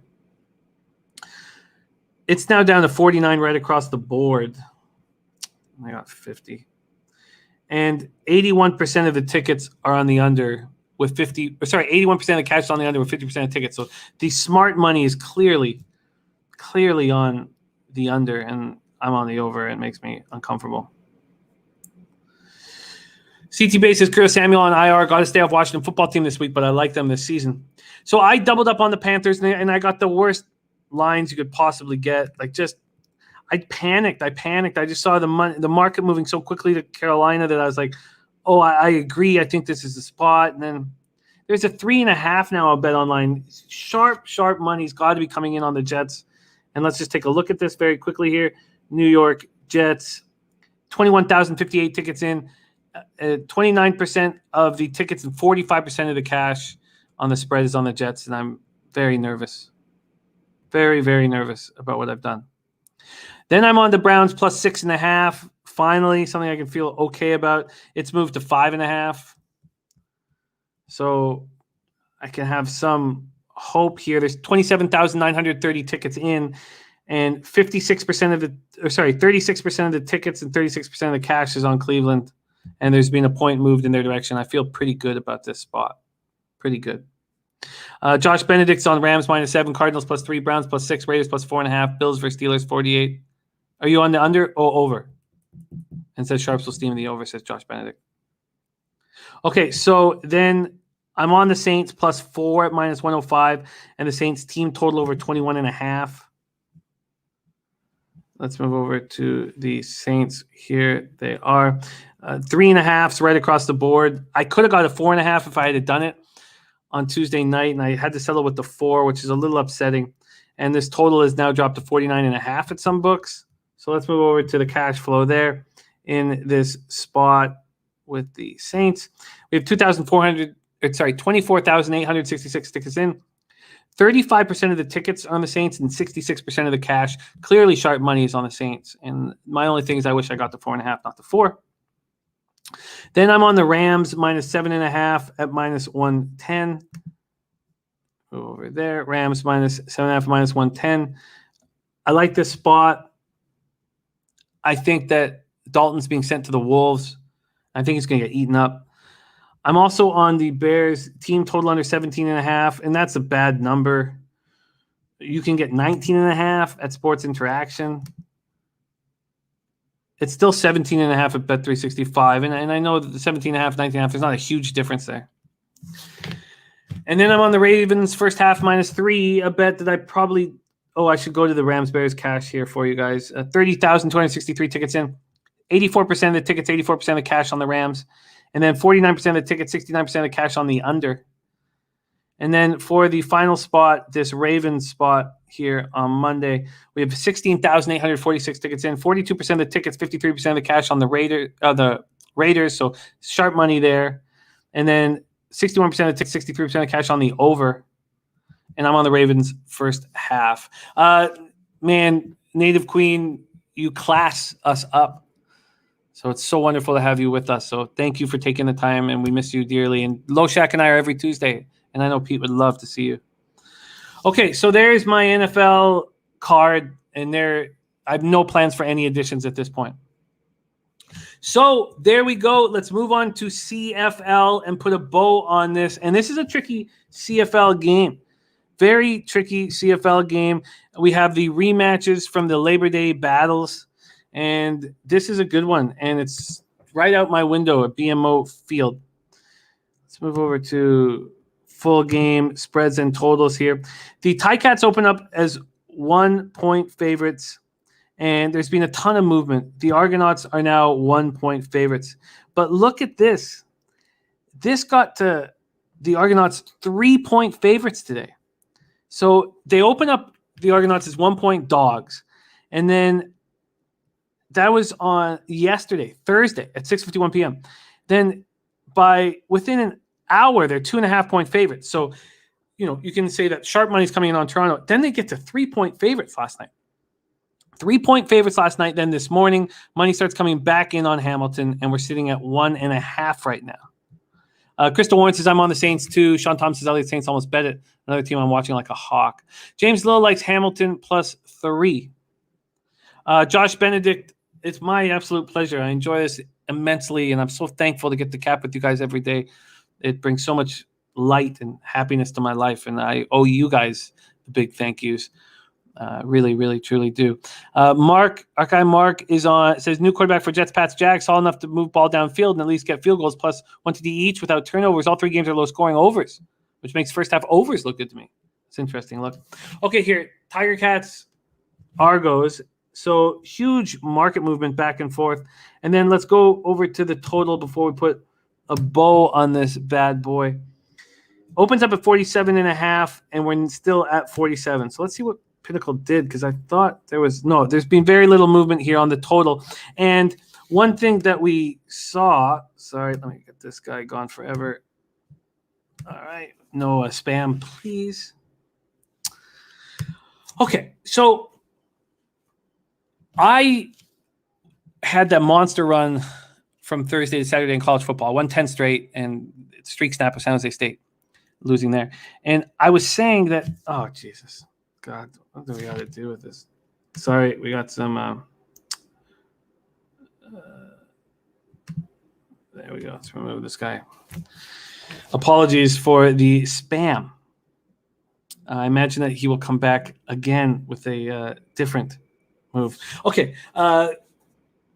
They're overs. Overs, I was certain of were going to come back. It's been unders all year, and I won overs in both the games, the last 2 football games, and they both went over, and I was just sitting there, angry that I didn't make any money off of it. And I'm not sitting here certain of this. Hey, Jose, can you help get this guy to disappear, please? I'm doing my best I can, but if you could help. Okay. Ticats Argonauts. Let's go. BMO Field, Toronto, Ontario, Canada. So, look, Hamilton was clearly the play. The Sharps told us it was the play last week. They win 32-19. They look very good doing it. They're 2-0 since their bye week. Dane Evans has become the the quarterback we saw spurts of in 2019, he looks like he is the guy. But we saw Toronto in this exact same situation. Toronto was in this situation against the Bombers, who are as good or better than the Ticats. The Bombers beat up Toronto in Winnipeg. Winnipeg came into Toronto, and Toronto beat them 30-23. And it was the best game that the Argonauts have played all year. And Arbuckle threw for 310 yards, and they put up 170 yards more offense. And you have to think that there's a chance this happens again. Dinwiddie knows what this game means to this football club, and it makes me want to back the Argos. Do I want to get in the way of this Ticat spot? Probably not. So I certainly lean towards the Argos, and I really think it's the public that have bet the Ticats here. I think the sharp money bet the Argos, and then the public came in on the Ticats. That's how I feel. Now, if you got the Ticats at +3, you don't feel like, oh, I'm on the public side. You did it at the absolute perfect moment. So you played the market beautifully.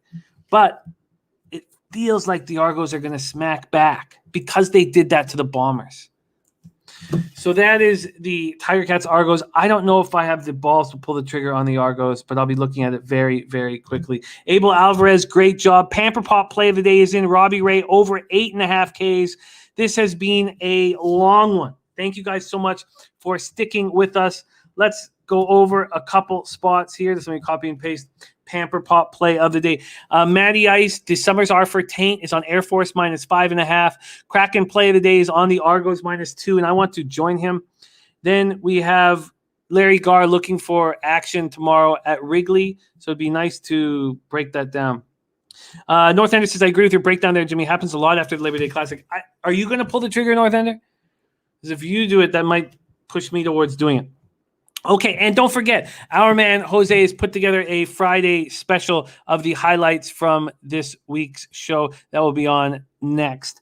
But a quick review of action here in MLB. Giants -1, I will be betting shortly. Nats, Pittsburgh Pirates, I've got to study the Nats spot now because there's been a pitching change. Rockies, Phillies, I am off. The Taint play of the day is the under 10 at -115, available at BetMGM in the Jays Orioles spot. And I'm interested in this first 5 under 5 just because because the Jays are switching cities. And I'm nervous about it. Trenzy says you guys made me feel worse about my Yankees bet, but they need one. It's the market. It's all that money on the Yankees and the market moving towards the Mets that makes me uncomfortable about my Yankees first 5 bet as well. I'm going to add the Cleveland first 5 at +115. It better not have moved in the wrong direction because if it's at +110 or 105, I can't see the risk reward there. The Rusty Kuntz play of the day is Yankees -128. I'm on the Yankees first 5 at -115. The Blue Balls play of the day is the Rays team total over 4.5. I'm off of Rays Tigers. Jose Seje play of the days, first 5 under 4 at +106. And that's in the Marlins Braves. Angels, Astros, I am off. I'm on the Red Sox first 5 at the White Sox. I want the Royals, but I've got to look at it a little longer. Pimp Slap play of the day, St. Louis first 5 +0.5. Gamblers first glance is the Cardinals money line at +118. I'm on the first 5 under 4.5 in Reds Cardinals. Rangers first 5 +145 for me. I'm off Diamondbacks, Seattle Mariners, and I'm adding first 5 under 4 in Padres Dodgers. There you go. I'm only on the first half -15.5 on Coastal Carolina right now, but I'm interested in North Carolina A&T if this number goes up. I have interest in North Dakota. I don't know if I have the balls to bet it. And the first half under that was given to us in the UTEP Boise State game does make sense to me, and I think I will move on it. In CFL, I don't know if I have the balls to bet the Argos, and you guys know my NFL action. There you have it. God, that was a big show, packed show. I'm going to head up to Woodbine now. Start drinking and betting on horses. Thank you guys all for your support. Let's have a giant weekend. Jose, the man on the 1s and 2s, the great producer of our show, does such a spectacular job, has a highlight package of the week that just unfolded. But you guys make this show special. Leroy Flood, the Taint play of the day is the under 10 in Jays Orioles, and it's at 9 at some books. So I'm not sure if that's how you want to what you want to do with that. Sean Thompson, Puzzler, Noli Knows, North Ender, Billy Pilgrim, Coco Bongo, Turnsy, 66, Parlays for Pots, as Jose knows, smiling, Abel Alvarez, Crystal Warren, Razor Sharp Picks, We had the return of Native Queen, Josh Benedict, Chris Drobny, Robert Cherry, James Lill, Mr. Gokster, Mark Georgiev, Burberry Jack, Sean Thompson, Harold Williams, all you guys, CT Bays. Thank you guys for your support. It means so much to me and to everybody at Pub Sports Radio. Let's have a giant weekend. Week 1 of NFL. Join us Sunday morning and Saturday morning. Saturday morning, we have the NCAA kickoff show. Don't forget, at 4 p.m. today, we have the closing line with Babano and CMAC. But thank you guys for all your support. Up next is our highlight package of the week that was. On behalf of everybody here at Pub Sports Radio, let's get this cash, baby. Let's check. Hey, those bookmakers! What up, cappers, gamblers, punters, hustlers, low baggers? Happy Wednesday, September 8th, Thursday, September 9th to all of you. We just want to cap with you and beat the books with you. And we are a boozing chat. Let's set the table for Pistol Pete Loshak. We have the Pamper Pop play of the day. You know, I could easily see San Francisco being up 8-1 after 5 innings, and then you're like, all right. Mr. Goatster says 2 gas cans on the mount. Razor Sharp Picks is in. Razor Sharp Picks, Gambler's First Glance, going for 6 straight, is on the full game under. Every batter that faces Mitch Keller when he's at PNC Park is Mike Trout. And this is not good. Oh, sweating buckets all of a sudden, seeing Taint on the other side. Just the Kraken just oozing out. Jesus, what am I doing? Who knows when I'll have the fortitude or the balls. Sweet. Taint. Oh, fuck. I do not like that at all. You know, I was not a poop. I want to get really angry with you, Jose. Nutflush Allen says, I listen to this show to do the opposite of what Jose says. Jose making his triumphant return to the show. Yeah. Mike says, so Jose has a better record than Jimmy. And that would be true. And the guy was saying he's 34-33. That sucks. And it's like, you don't get it, you stranger from the Twitterverse. Not only does he hit the black, but he decides that, you know, winning cappers make their own decisions, and he fucks off. He takes the rest of the week off. Pete, I'm glad that you didn't die in the flood. If I could kiss that big forehead of yours, I would. And you would possibly get stabbed before you got your lips on me. But do you want to give us a little bit of an idea of what you were up to on your days off? Well, I went to the beach. All right. And he is now back in the throes of red tomfoolery that was on the show yesterday. The feel good. He just felt he was happy. He had a haircut. He didn't have a mustache. Felt good about himself.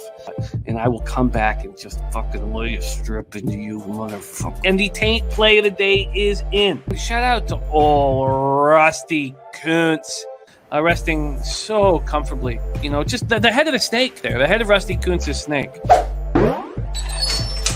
The spreadsheet play of the day is in from our Ron Crawford, and it is Arizona. Ron Crawford coming in hot. In the Mountain West is where he does it best. Welcome to my new establishment right here, Jimmy. I'm right here at McBoss Burgers, and just at it, we got the Jimmy the Bag special. And guess what?